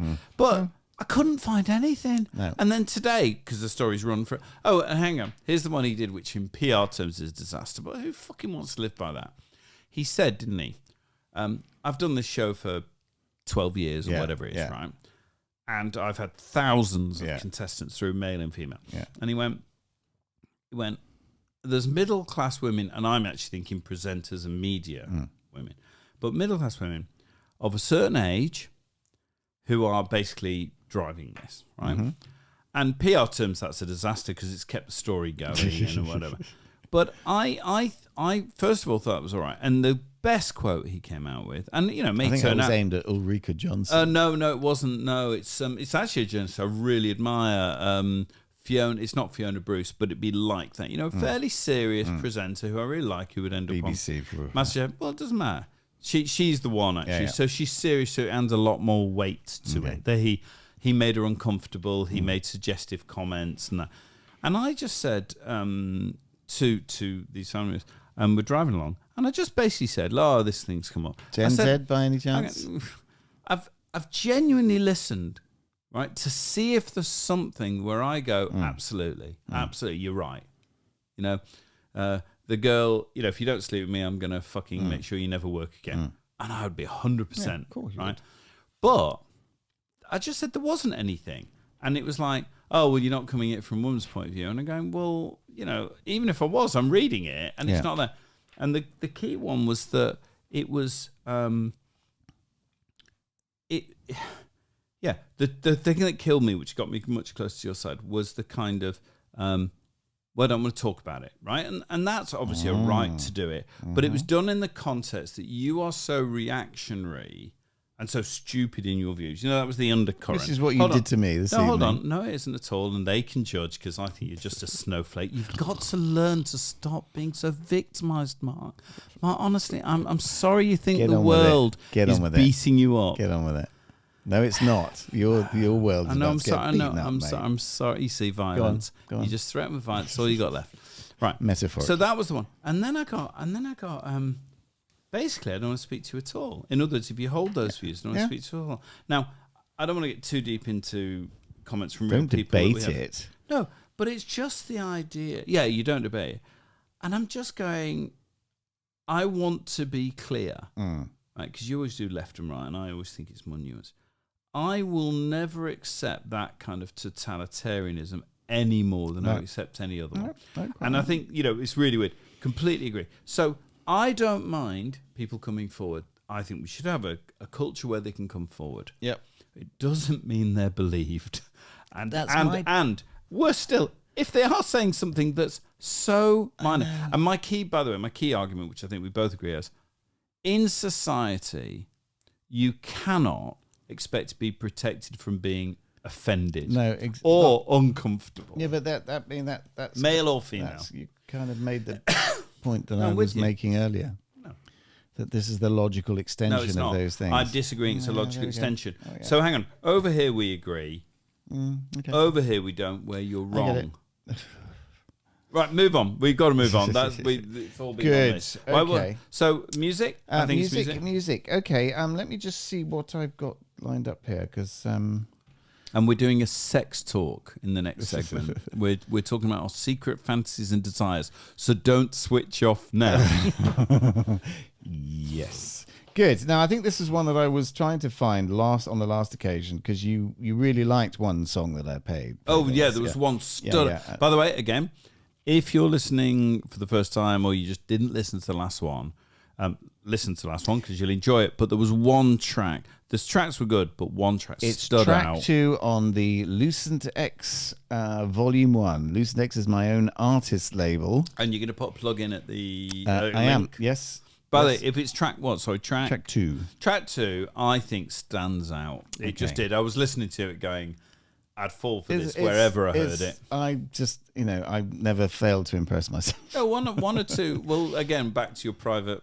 Well, firstly, I wouldn't put anything out there that I don't really like, and some of the things I really like are different but I really like them in a different way. Like some of the stuff is more like hardcore techno, and I've got a whole. What was track 2? Was it techno? It wasn't country. It wasn't country. No, it was like it was melodic. You would call it melodic house, melodic trance. Yeah, that you kind said of it was thing. different, didn't you? Yeah. And then I listened to it and thought, wow, that's really good. It's sort of not always that easy to put some of this stuff into. In fact, my son, my oldest son, listened to all the albums, and I had to say fair play to him. He was really complimentary, and this is probably right. He compared a lot of the sort of stuff like I'm about to play to sort of Ministry of Sound from the 2000s. And I really loved the music of that era, like the sort of the chill albums and all that sort of stuff. It wasn't really dance. It was electronic music and not necessarily big dancing. And also ambient. Yeah, absolutely. Well, I've got a whole ambient chill album coming out sometime. No shit. Anyway, if this is the one that I'm hoping it is, it's called Dreamscape Serenity, and let's give it a go.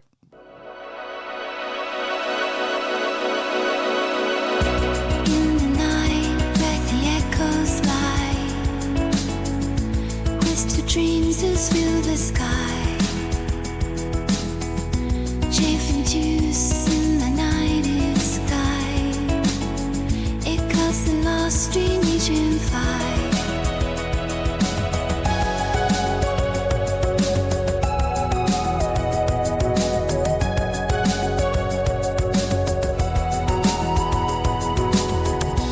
Waves of light in my mind's eye, drifting in the love, seeking peace in the still sky. In this dreamscape I am full. In the stillness I find tranquility. In the haze there's possibility. In the stillness I find tranquility.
That wasn't actually the one I was thinking of. The one that just started is the one.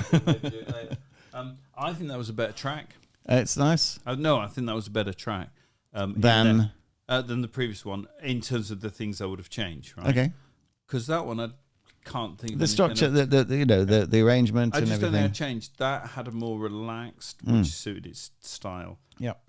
It sat there relaxed. It didn't do anything actually. So I think it was for me that was a better track. I've got a whole album of sort of relaxing by the pool type music. Yeah, that's what that. Yeah, and I thought it hit that very much better. It wasn't too lyrical. Yeah, just a bit of a pace and the sort of thing that if you want an album of that kind of thing that you could throw in just to change the pace slightly without putting it too up tempo, and then you could go into more relaxed and so on. Exactly, stuff by the pool. I mean, you have to pace your albums. I mean, one of the things that I found difficult when putting these albums together was, arranging the order, and I don't think I got it right.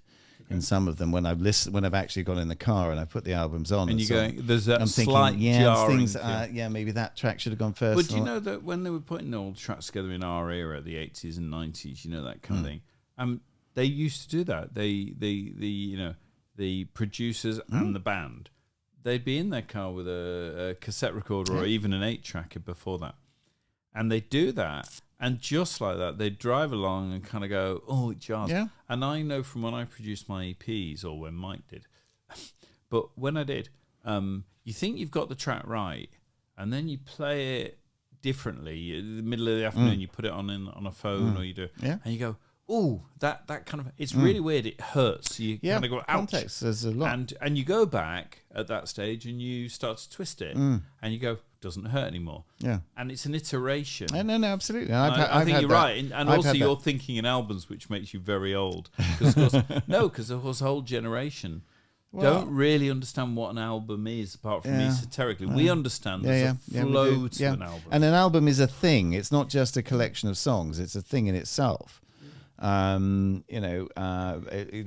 all, we have albums that we hold very dear to us. And favorite album? Name it. Quick, you've got 5, 4, 3, 2, 1. And no, it's the Pretenders. Okay. It's the first Pretenders album. The Pretenders, called the Pretenders. Yeah. And what's the track? In your head? Actually, no. My favourite is "I Go to Sleep." It's on the second album, actually. Right, so we're going to play that next show. If you can secure the rights. Okay. Mine. I've got 2. The kind of obvious one in way, and it is just stunning, and the purists aren't that keen, but "The Wall" by Pink Floyd is just the best. I never got into Floyd. Oh, well, the best concept album I've ever had. But the one that well, no, it is a concept album. I'm just going, it is. But it's one of the best that's ever been done. Yeah. But the one, 5, 4, 3, 2, 1, which is why I did it to you, is "Live and Dangerous" by Thin Lizzy. It's a live album, and it shouldn't be great. But until you've put that first track on, where you put the volume to 10, do you know the beginning? I do. Yeah. Right. And you put the volume to 10, and you've got this silence, or maybe even a crackle if it's an LP, and you get.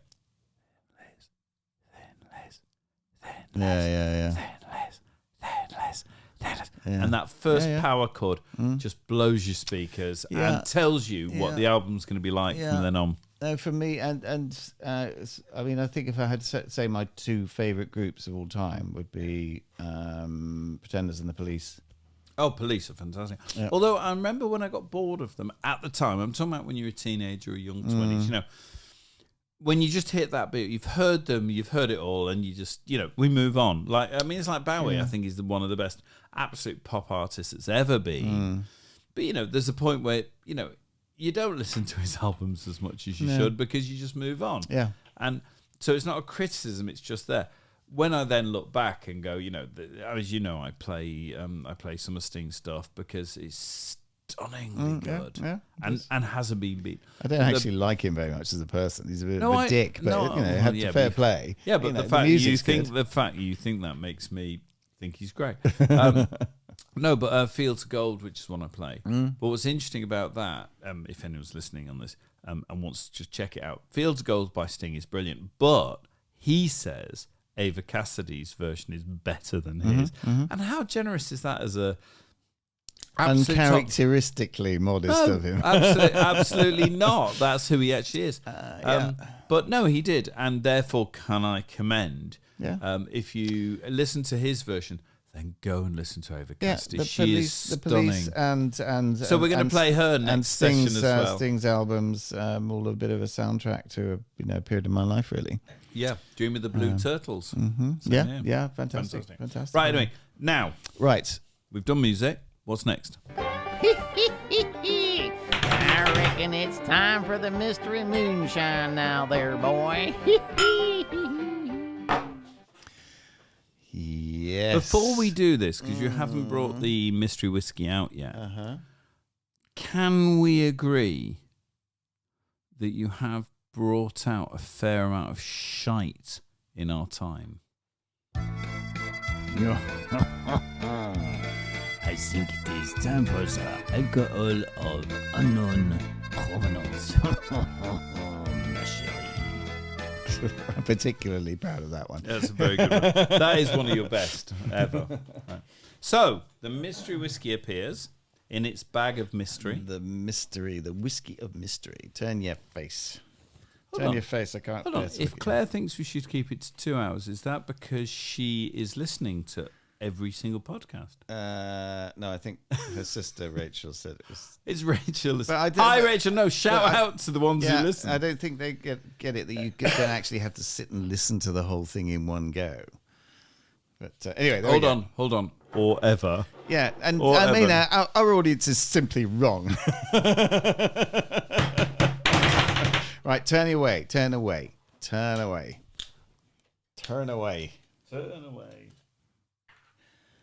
Bright. Well, I was just about to do that. Yeah, Turn away, bright eyes. Was that Bonnie Tyler? Oh, she was great. She's a bit of a mad woman. Oh, because that really puts them off our list. No, listen, did I suggest that for one moment? No. That you and I haven't indulged in the odd mad woman on occasion. Sinead O'Connor, right on the list. Good. So there we go. Has she died now? Yes, she has. Yeah, not that really long sad. ago. Yeah. Hang on. So therefore, well, first of all, I'm going to say the colour looks lovely and looks very whiskey-ish. And to Sinead, before we start this one, right, who gave us great thrill. The nose. I know. How's the nose? Ooh, interesting. Definitely smells like a whiskey, I think, but it's. Is it? Are you sure? No, I'm not sure. But in fact, I'm not sure enough. I'm thinking.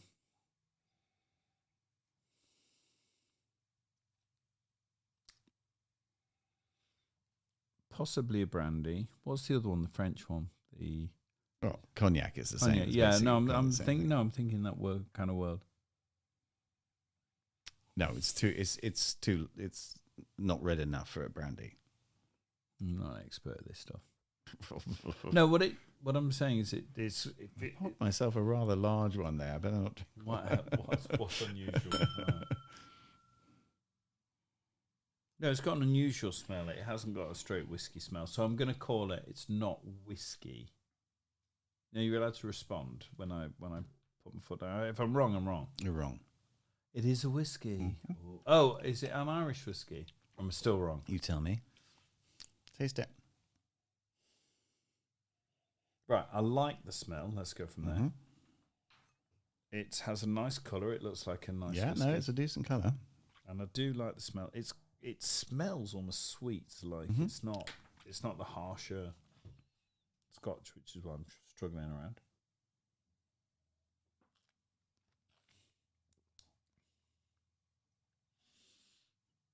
It's instantly nice. When I say forgettable, that's not fair. It's a light flavour. Whatever it is, it's a light flavour. It's not. Like it's not harsh. It's not a harsh flavour that's kicking your ass. And I like it. Yeah, hang on, I like it. When I say inoffensive, I'm not sure what I'm picking up to. And some of the stuff that we've had. I mean, we had a Glenmorangie, and I've still got half a bottle of it in my shelves. I've got 16 bottles. Which was really quite light and really, in terms of colour and flavour, but really really nice. But I think that is nice. I've come back and kind of go no, I'm not. That's nice. I like it. Good. So can you tell me what it is?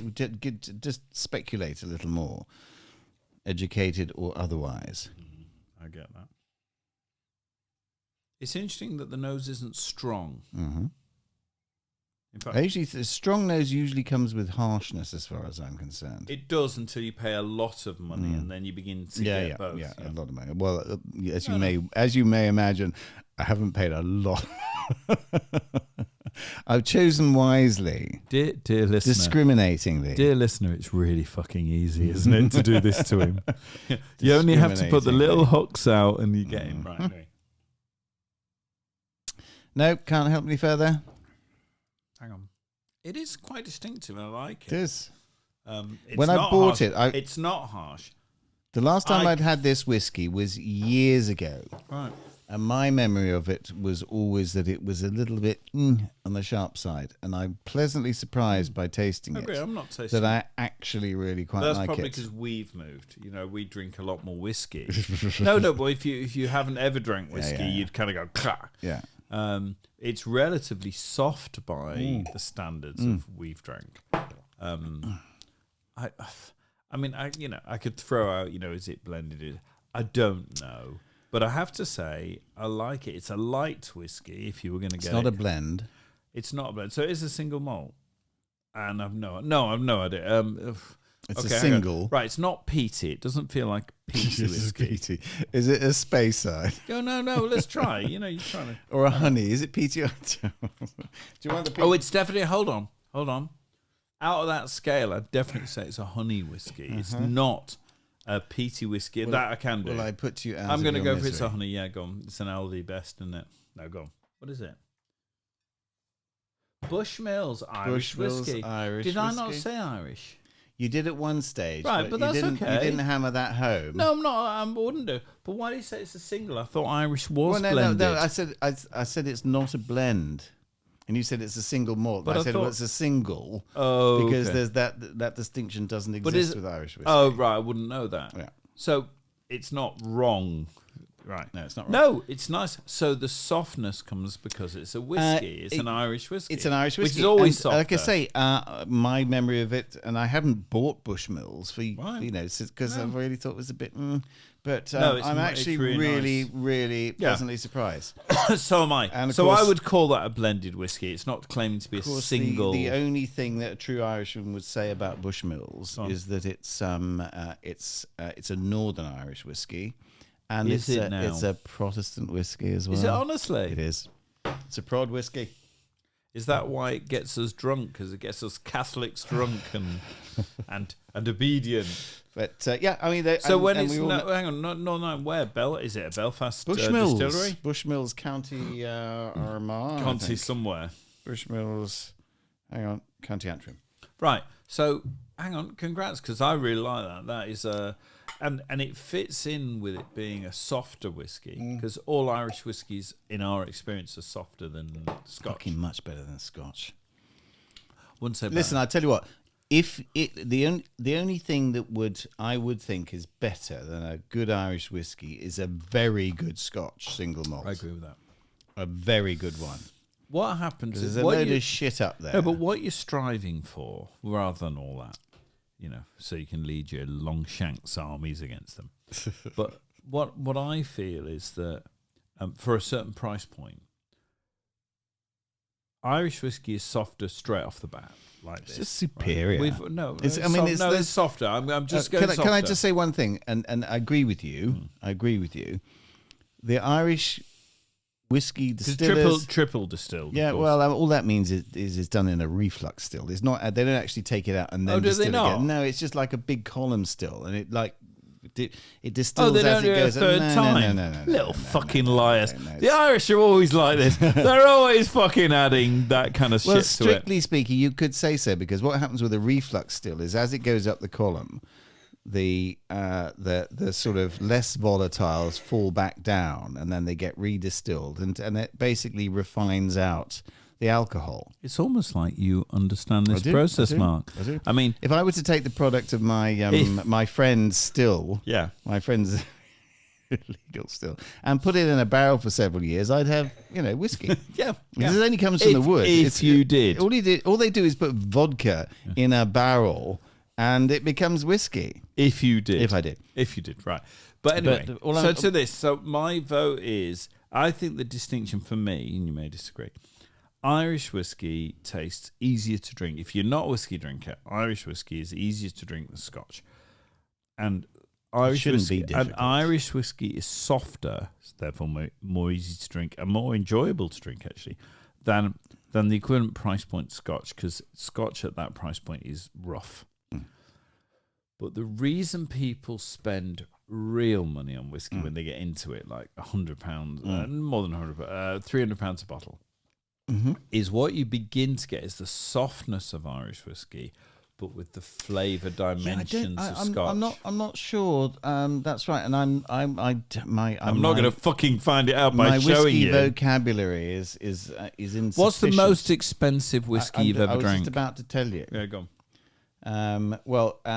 Coming up to 2 years ago now, we went up to Scotland for your 60th birthday, and we had a tour of one of the Dewar's distilleries, which was fantastic fun. I got very pissed. Well, actually, it's really funny. We all did.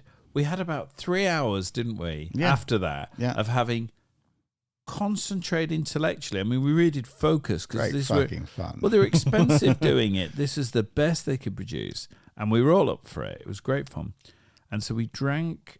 Relatively small quantities, but enough after you've drank 6 of them. That we had. I drank everybody else's. No, but we had didn't we have about 3 hours of being pissed, but after the best whiskey we could have ever drank. It was wonderful. But anyway, we'd had the tour of the distillery, and then at the end of the tour itself, before you go on to the tasting, we had the top tier tasting thing with all the things. So, but do you remember we had the final sort of lecture?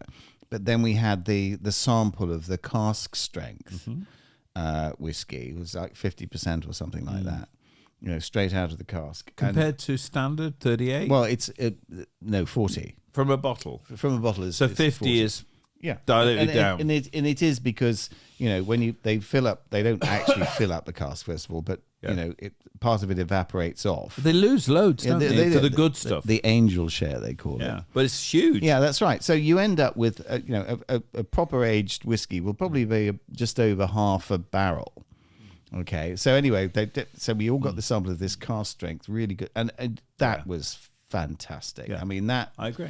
I mean that would have been worth it if I wasn't too mean to spend. No, and I think but this is why I've never spent that kind of money on whiskey. But it wouldn't say I'd never ever would, because you'd only sip it. It would be really careful. But everybody else whiskey. Left there. No, but exactly. But because we drink enough whiskey, the shock of whiskey doesn't hit us quite as much, and then we go, fuck, this is different. It's soft. It was. But the layers of flavour inside. But also the strength, the extra strength, I think, really gave it something. Kicks your ass. Yeah. And then we sat down and we had, I think we had about 6, at least 6. Hang on, that's when we got pissed. At least 6 ones to sample. Decent dollop in a proper Glencairn glass. Surrounded by people who aren't drinking theirs. Yeah, surrounded by people who aren't. And we mind swept mercilessly.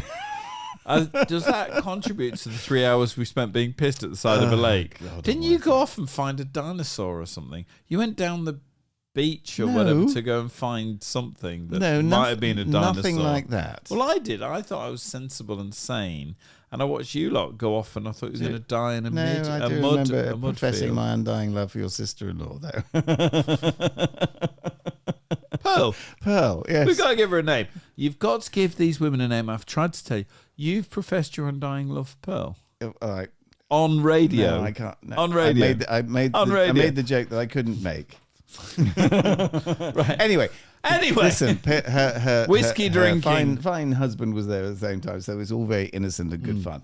But we got and I was drunk the whole. I've tried to kill him. I was by drunk the way, the whole of the next day when we were playing fucking Highland games. Oh come on, you enjoyed every second but I was of that. Completely disastrous though. Who would do Highland games any other way? Oh Jesus! Hang on a minute. But wasn't with that the fun of welly it? throwing? I threw the bloody welly out of bounds.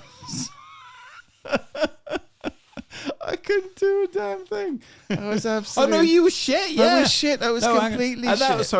Sorry. Context is, Mark is ex, right? You expect to be fucking competent at welly throwing or Highland tossing under the most caber extreme conditions, including being drunk. Yeah, and it was really fun because Mark was just there. And he was worst. shit, and he knew he was shit, and he just The only thing I got right, Oh. was the caber toss. Yeah, in which I got it because you had these little look how things proud he is. that If you you're had on to line YouTube, up, watch and this. you had to flip it over, and you had to he's land so it proud. close to the thing, and I squashed both of the things flat. But everything that else was you were everything. shit. Everything else was utter shit. Anyway, moving on because I think we're losing control. Moving on. By the way, which is a testament to Irish Bushmills. We rate this. I think we should almost give it a score. You know, like we've done it. We haven't done scores, but let's do it a score. We haven't done scores, have we? I'm going to give that 7.5. And by the way, on my scale, that's a proper If good I'm rating. really taking it for the score. The absolute best from the absolute worst, I would give it a 6. Okay, so no, it's fine. So no, the absolute is great. Yeah. I was giving it a 7.5 because I probably have 6.5. I would. I agree, and I probably agree with you. I'll kick you, you know, when I'm kind of going, ugh. That was good. We like that, and we will drink that for the rest of the show. But we have to move on. Good. Okay, I'm now going to play you that song I was trying to play you earlier, and it's called "Echoes of the Night." The rhythm takes you high, lost in the sequence under the electric sky. With every beat, get closer, let the love magnify. Spinning dreams through the speakers, let them multiply. Chasing shadows in neon, we're alive tonight. Hold the rhythm, it's calling, feel the pulse ignite. Feel it deep, let it rise, hypnotize. Break the chains, let it take you by surprise. Feel it deep, let it rise, hypnotize. Flowing the waves, hear the call of the skies. Through the sound, nothing higher, let's transcend. In the circuits of the night, where time transcends. Lose the world in the echoes, let the heart mend. Voices rise through the wires, will not pretend. Shine bright like the flowers we ascend.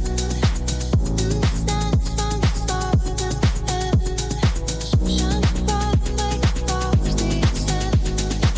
In the stands from the stars of heaven. Through the night, hear the call, feel it start. With every beat, we're writing who we are. Let the rhythm echo deep in your heart. Flowing the waves, hear the call of the skies.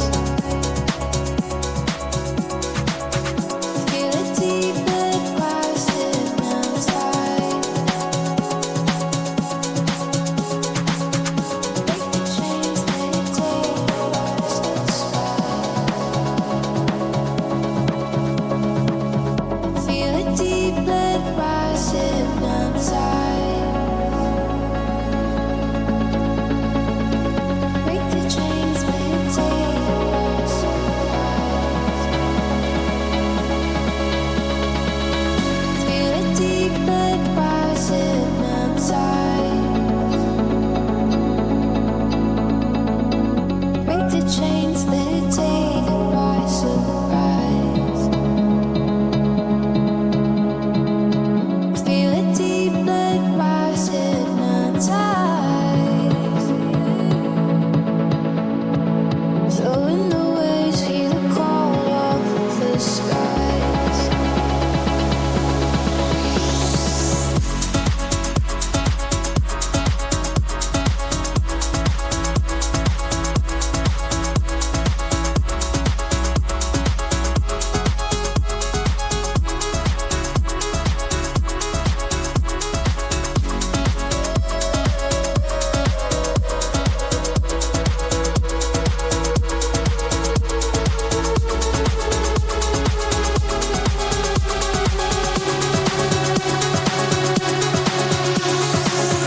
Feel it deep, let it rise, hypnotize.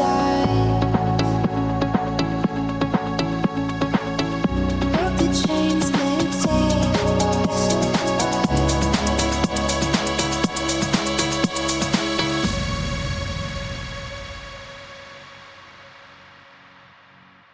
For me, That's good, isn't it? because all the elements stayed with each other. Yeah. So when it was heading for a drop and when it was almost a false drop, Yeah. it was building up but not, it did that change subtly. Yeah. And sorry, I'm well away from the mic. I thought I'm going to do it in relief to the first one, which doesn't mean the first one was bad, but I've made my comments about it. What was different here for me was that you heard it getting ready to do a drop or anything, and then it subtly moved on and pushed it further. Yeah. And it kind of did that. So when the drop finally came, and I finally got the count and got it. But that was a long time. Can you consider an analogy to that, to being kept on the edge, as it were? It was subtle. It sounded great, just sounded great. But I've almost got used to that. It just sounds great. No, I think the last song and this song are the songs where I'd go, and certainly this song was even better than the last song. Yeah, and I was fine with the last song. This is the one I wanted to play. Oh, actually. The last song was good. It was still good. Yeah. No, the last song was good, but this is a song that in your other genres like your country and whatever, when you go, that's the fucking song. And there's I absolutely agree with you. Dance music has a particular flow and feel. This was subtle. Yeah. But when it dropped, it dropped. This is your beach club, man. We should even talk to my daughter, who, as you know, is out there in this, and she has one of her friends who's same sort of level is the global music person for the beach, Nikki Beach. For Nikki Beach.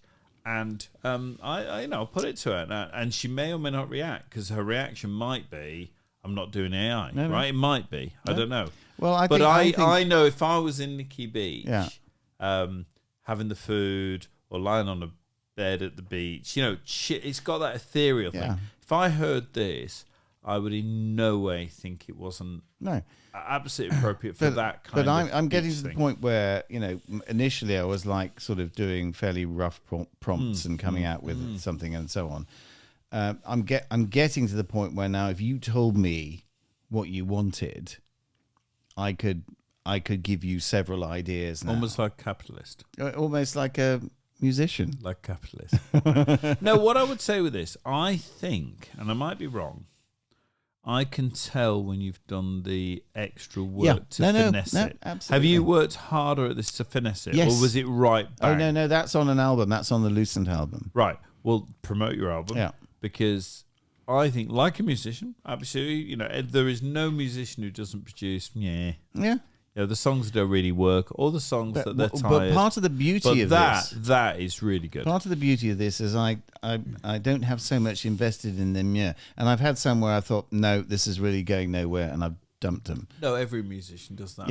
Yeah. And therefore, I'm using the term musician with you, and I don't mean that pejorative. I think it's really interesting the experiment you're doing, and you are pushing the experiment hard.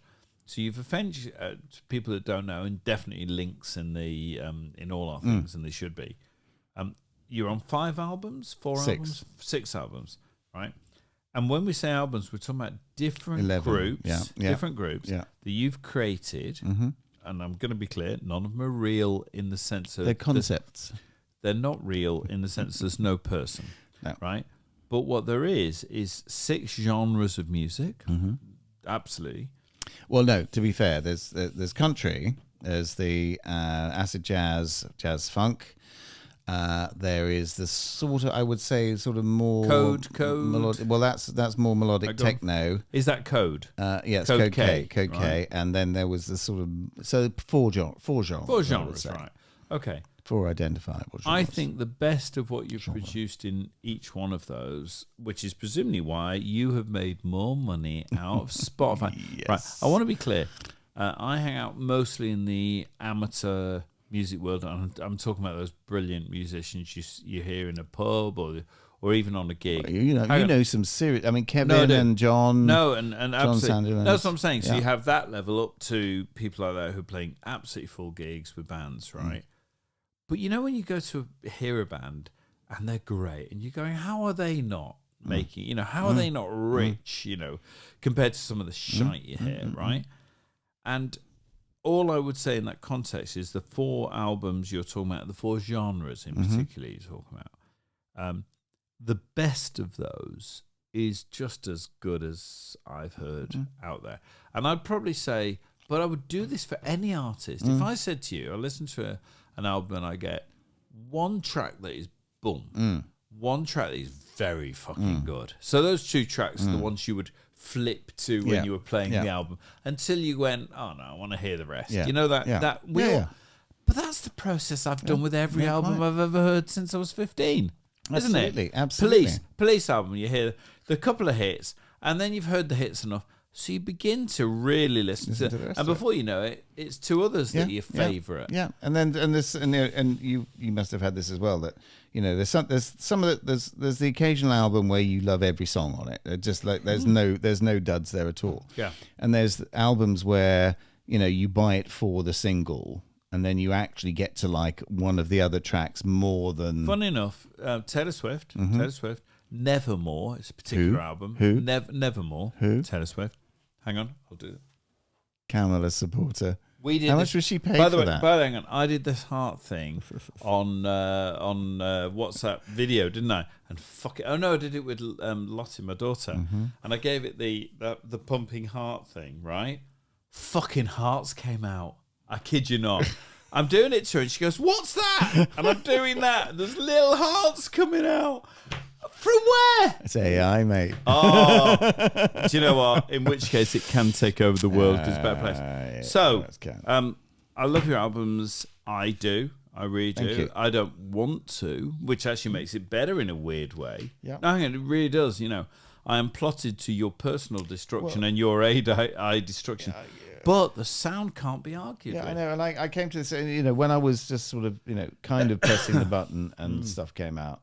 You've worked hard at this. But the thing is now I'm getting to the point where what it would just chuck out is not what I am actually putting out now, because I can put my own. I'm not saying for one moment that I don't listen to a lot of stuff and get inspiration and find the ones that I like and then build on those. But then that's what all musicians do. That bit's true. And then I build and I put myself into it. But what you don't do, I will still hold. What you don't do is actually enter the game of music. You don't. I you get step it. outside. But then, so people who who you don't play anything. It's always been said of bedroom computer musicians that they're not real musicians. None of them can play. There's a guy that I look at, a website I look at, and I bought a couple of his courses. A guy called Will Darling, and he has a website called EDM Tips. It's really good. He is a very good teacher. He's a really nice manner about him. Samples. He can presumably. just about play, a section 3 of chords, and so on and so forth. But he samples. But when you listen to the stuff that he puts together, I mean, it's just. I agree, and we've done this debate, and he goes on. Right. We are at how long? We are at 2 hours and 3 minutes, which doesn't bother us at all. But it's time. It's time. Well, actually, it's time for me to get some more wine. I'm whining. Do you want any more wine? Yeah, if you want more wine, have that. Oh yeah, that's good. And I will stick with the whiskey. Now, are we open with our fans? Because you are all fans. Enough to know that only fans would be listening to this. Hang on, can I have a vote on that on our next YouTube whether we should appear on OnlyFans? Hang on, separately or together. But I'm going to go to the loo. All right. Well, in the meantime, then I'm going to play another song. Then I'm going to play a song called. Well done, John's fixed the handle that I pulled off last time.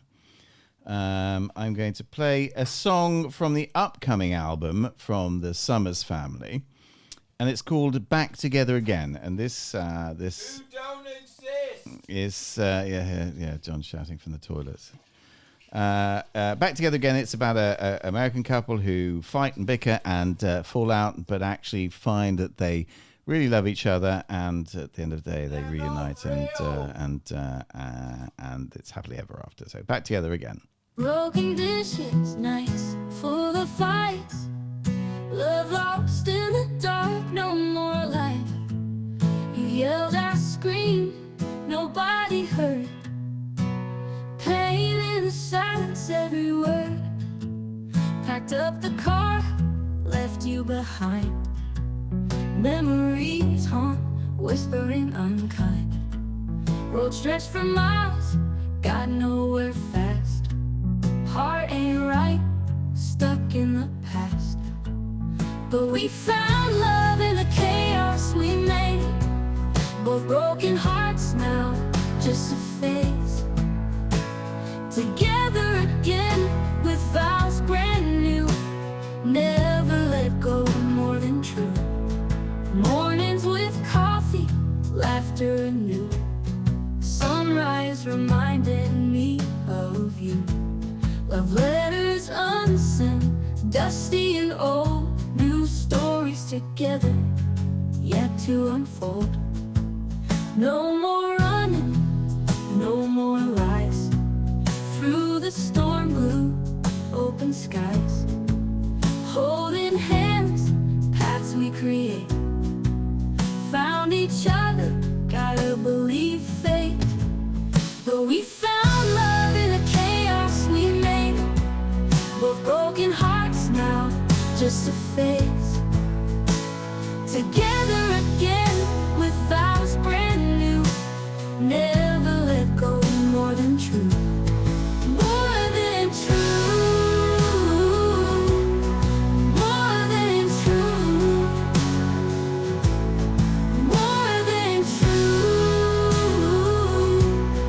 More than true. No more running, no more lies. Through the storm blue, open skies. Holding hands, paths we create. Found each other, gotta believe fate. But we found love in the chaos we made. Both broken hearts now, just a phase. Together again with vows brand new. Never let go, more than true. Don't you wish you'd written something like that? I did. To slow down like that. I know, but what isn't that a great song? Yes. So this is from the upcoming album. This will be this. Oh, so go on. Promo. Do you legitimate promo? Urban Cowboys. I don't Urban Cowboys, the next album from the Summers Family. I don't kick your ass for promoting this brave new world. I will always say the thing I don't like about AI is that it's so good. Well, it shows human failings up, and which is why I'm optimistic about it, because what it'll do is it'll drag everybody up. No. And I think it's shoulders that we can stand on. I don't know where it's going to go. I honestly don't know where it's going to go. I'm nothing but optimistic about it. No, Ragamuffin comes out with like a couple of tracks that no one's ever heard before, and suddenly people listen to him, and that's how it works. And you're coming out with tracks no one's ever heard before. I get that. And therefore you've got, when I say the novelty, I mean within a genre, just a good country song within a genre. It just fits in what we said before, in that nothing we've discussed makes me think I don't fear it as much. Nothing I'm saying indicates that it isn't very, very good. And we're on, version 3ing on a lot of this stuff now? Udio, which is the one I've done most of. Not this one, actually. Not this one. Is on 1.5. Suno, which I started on and which that was produced on, is on version 4 now, right? Which is aiming to increase the quality of the vocals. And I've only really... Which it needs to do, because you've said it's not as good.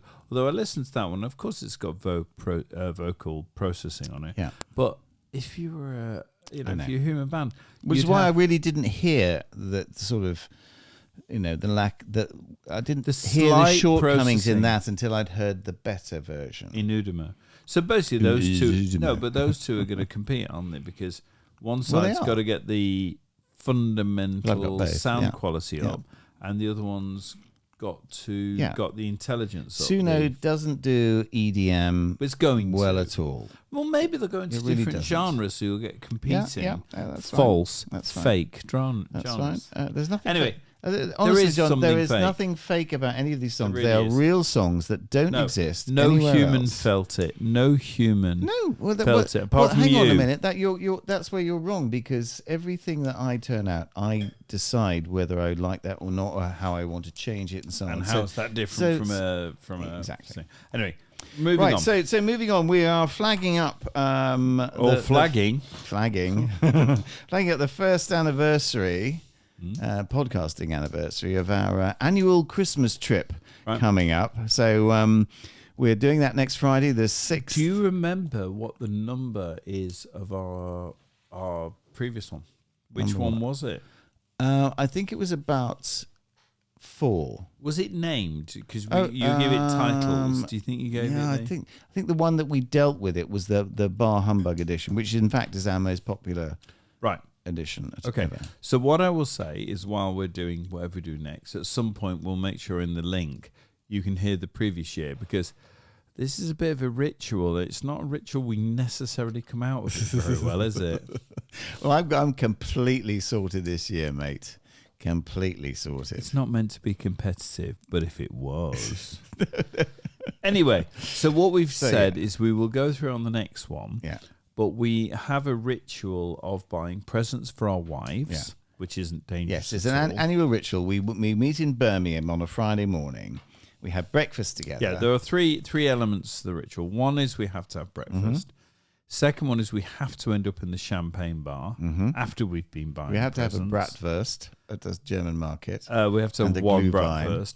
And then finally, we have to finish it with a decent steak meal. And we might do some shopping in between. And we have to do some shopping. And we generally try and meet people who help two middle-aged guys, nice ladies, get the great presents for our women. Our ladies. We approach ladies. We do approach ladies. And we kind of go... We did it by default last time. Well, we did it by default, but I think that should be a thing. And we also have a moratorium that our wives are not allowed to listen to these episodes, which seems reasonable. Right, final subject. So, but we were looking for various sort of, I don't know, foibles produced. Sounds a lot more dangerous than when we thought it was a good idea. Yeah, so little sort of differences, maybe. No, not differences, but little slight variations, little obstacles we have to navigate. Variations during the course of our relationships with our. I want to be absolutely clear. I don't know why Mark is coming up with this, and why do we always do it at the end? Right. So, well, the thing we came up first with that's because we've got you had the whole men are stupid thing, where women seem to think men are stupid, and we just kind of go along with it. No, actually, it's a little bit more subtle. I think we'll do that another time, but we're going to do that. The saying sorry. The saying sorry. Well, go on, you lead that then. Okay, right. Now, you may, on occasion, have found yourselves in some degree of conflict with your wife. Right. Oh, come on, you've got there to may go have for been something you've said, or you're so leading. You've this said on. or done. Or not done, that has caused Jane to look at you askance, perhaps, and maybe comment upon your behaviour. Is there a point to this, or are you just your gone? Acts or omissions? Are you gone? Anyway, is this like a plane crash? The point is, and you may not have agreed with her. With regard to what she said, in which case there is a dispute between the two, and and the normal way of these things. What happens is you say your piece, she says her piece, and you part, and there's a period of silence. No, it's not. And again, it's a bit tricky doing it on personal. What I think is we can only speak I'm from the trying personal. to get it.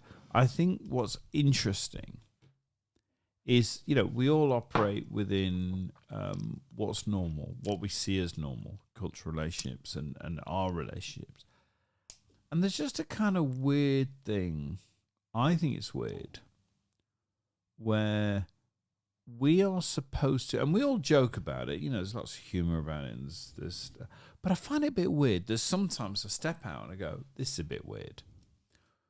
Where the balance between men and women is that we apologise for what we've done, and they get even though we haven't done anything. Well, no, whether we have or we haven't, And you see it in comedy things like You're Ready to Be Married, right? And I've done the joke, and it's that. But I find it a bit interesting because this is literally our culture. It's a Western liberal culture. So it's not an Arabic culture, good or bad. It's just not that culture. They wouldn't get it. I don't think they'd get it. No. Right.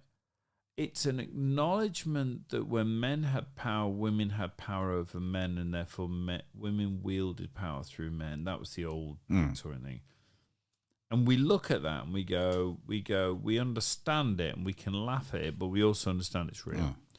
And then in the modern era, the equivalent is that we sort of, it's like, well, you have power, but you don't deserve it. And therefore, we can guide you and indeed almost tell you what to do. And you're what gets me, sorry, I'm sliding back to what I was, I find it a bit weird, this infantilizing of men, where we are stupid. That's the game. And these women make lives for us, which I think they do. There's some truth in that. But they make lives for us, but that means we're stupid as opposed to possibly lazy, which I'm much more close to. I just find it weird that this is a cultural invention. No, it is. It's, do we agree with it? Don't we agree with it? And yet women don't want that. If you look at any movie, they don't want that. And we don't want that. We're two assertive guys. We've got through life by kind of winning, right? Not subjugating them, but winning. No, right? Absolutely. So we're the kind of, in law and whatever, which is aggressive, we're two controlled aggressive guys who have, we're very calm, we can handle it all.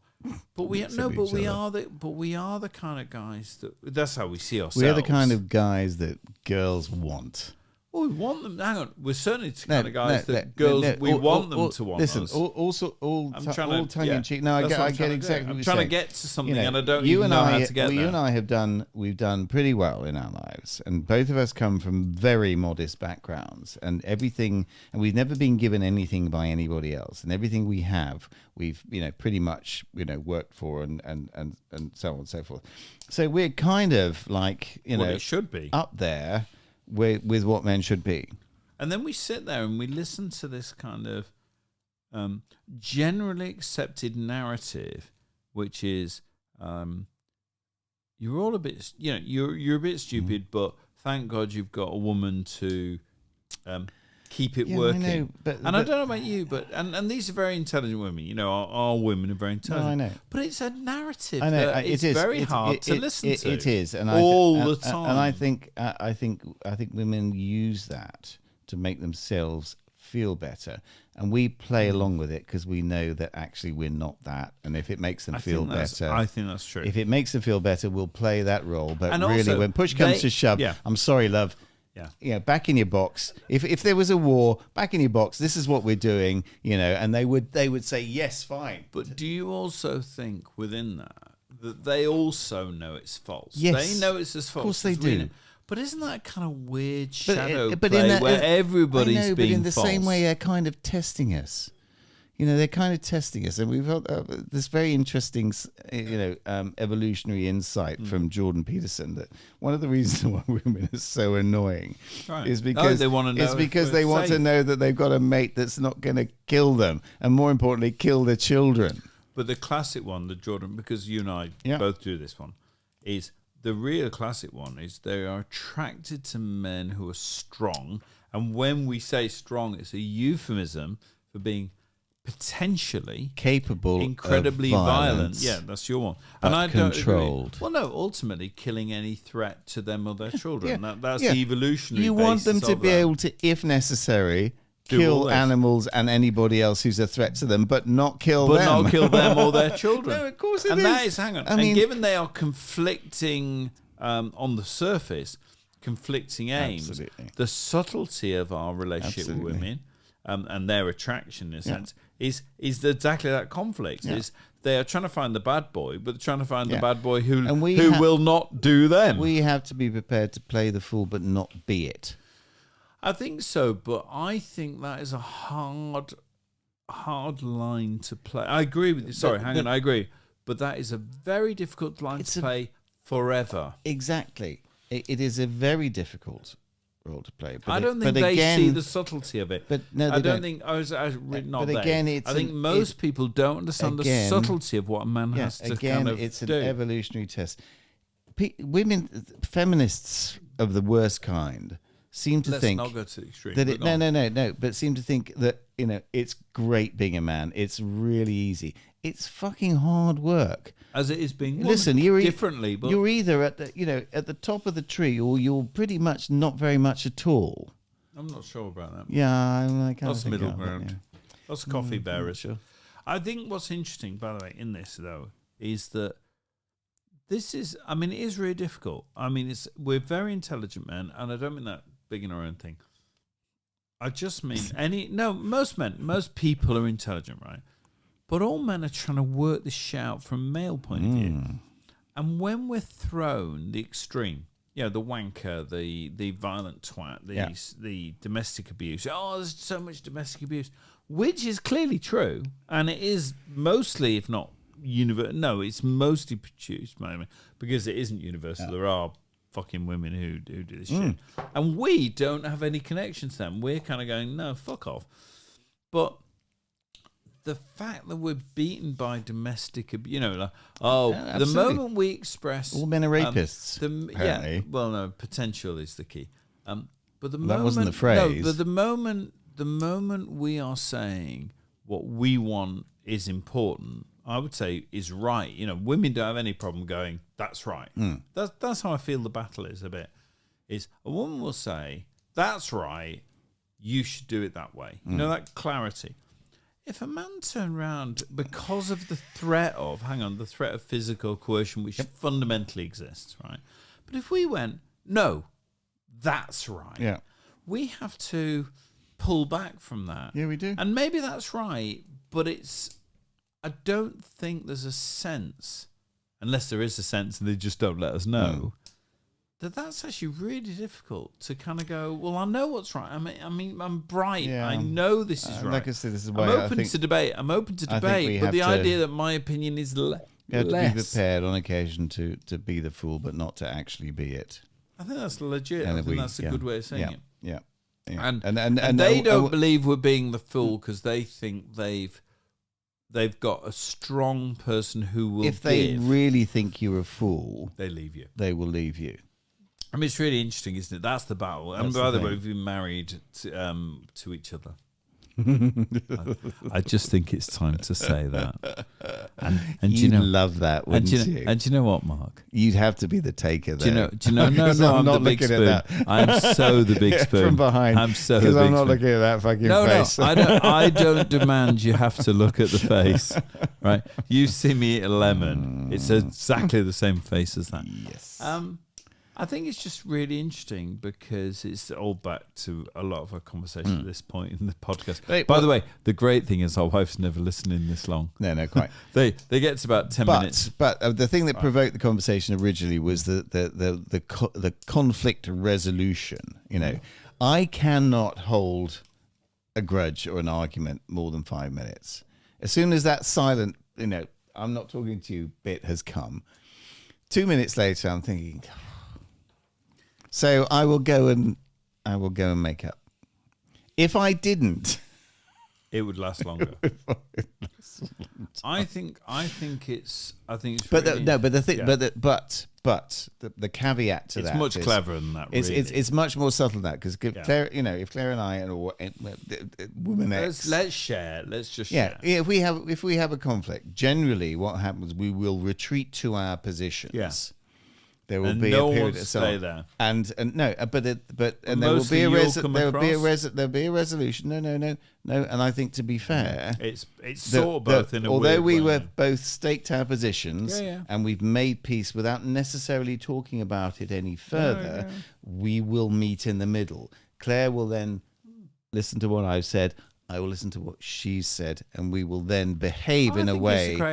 We will behave in a way that is a compromise. I actually think it's a really good conversation because we're actually in a very real thing, aren't we? We're not. It's no. What I'm saying is interesting. We're not playing. No. It's if you were 23 as a bloke or a woman listening to this conversation, you'd be listening to people who love their wives. Mm-hmm. That is actually, it's really important you start from there. Who are going, it's not easy. And any woman, you know, if Claire and Jane, I think we should do that. Maybe we should just give them, like, just hand it over. Because, by the way, patriarchal. Just get them on. No, you don't understand. Patriarchal. We can choose to give them our podcast. Yes, we can. That's patriarchal. Wouldn't it? By the way, that is not a bad idea. Why don't we do a Claire and, if they'll do it, a Claire and Jane from Crack? Wouldn't that be just fucking class? I'd have to think of an imaginative alternative name. No. No, my mind. Hang on. I'm looking at you and imagining Claire looking at Jane and going, we listened to the last one because we wanted to catch up. No, Holy fuck. A horrible name is just... Oh God, say that. No, do it. Do it. Rum flaps. Oh, no. Oh God, no! I'm cutting that out. No, you're not. That is absolutely staying. And do you know what? If we get killed, but if we get killed by our wives, we know that Liz listened to 2 hours, 20 minutes, and that's a price worth paying. That is genius. I love that one.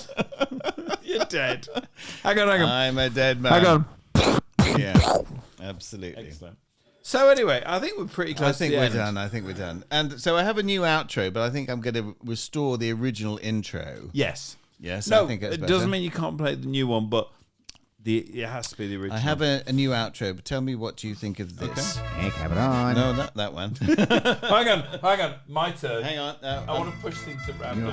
I'm on the wrong... I recently came across this podcast. It's called... That's Dude, I've just found this amazing podcast. Joe Rogan. No, go into what you do. Okay. So, hang on. How much do these podcast thing? How much is that? About $250? This. Yeah. It's about, when I bought it, about 600 quid. Oh, so it's, yeah. New outro. Kit, right. Okay, so this is a new outro. I'm going to start playing it now.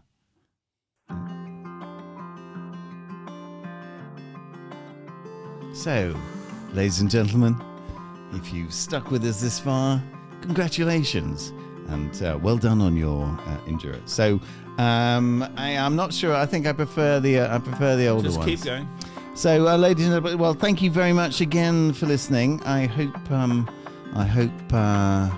hope we've entertained you somewhat this evening. It's a little bit loud. I hope we've entertained you. I hope you haven't thought John has been too much of a dick tonight, and that the show has been up to usual standard. Now, I think I'm going to have to go back to the original. No, hang on. It has been up to the usual standard, which is not a compliment. All right. Well, now, in all seriousness, we've had a lovely evening. It's 23.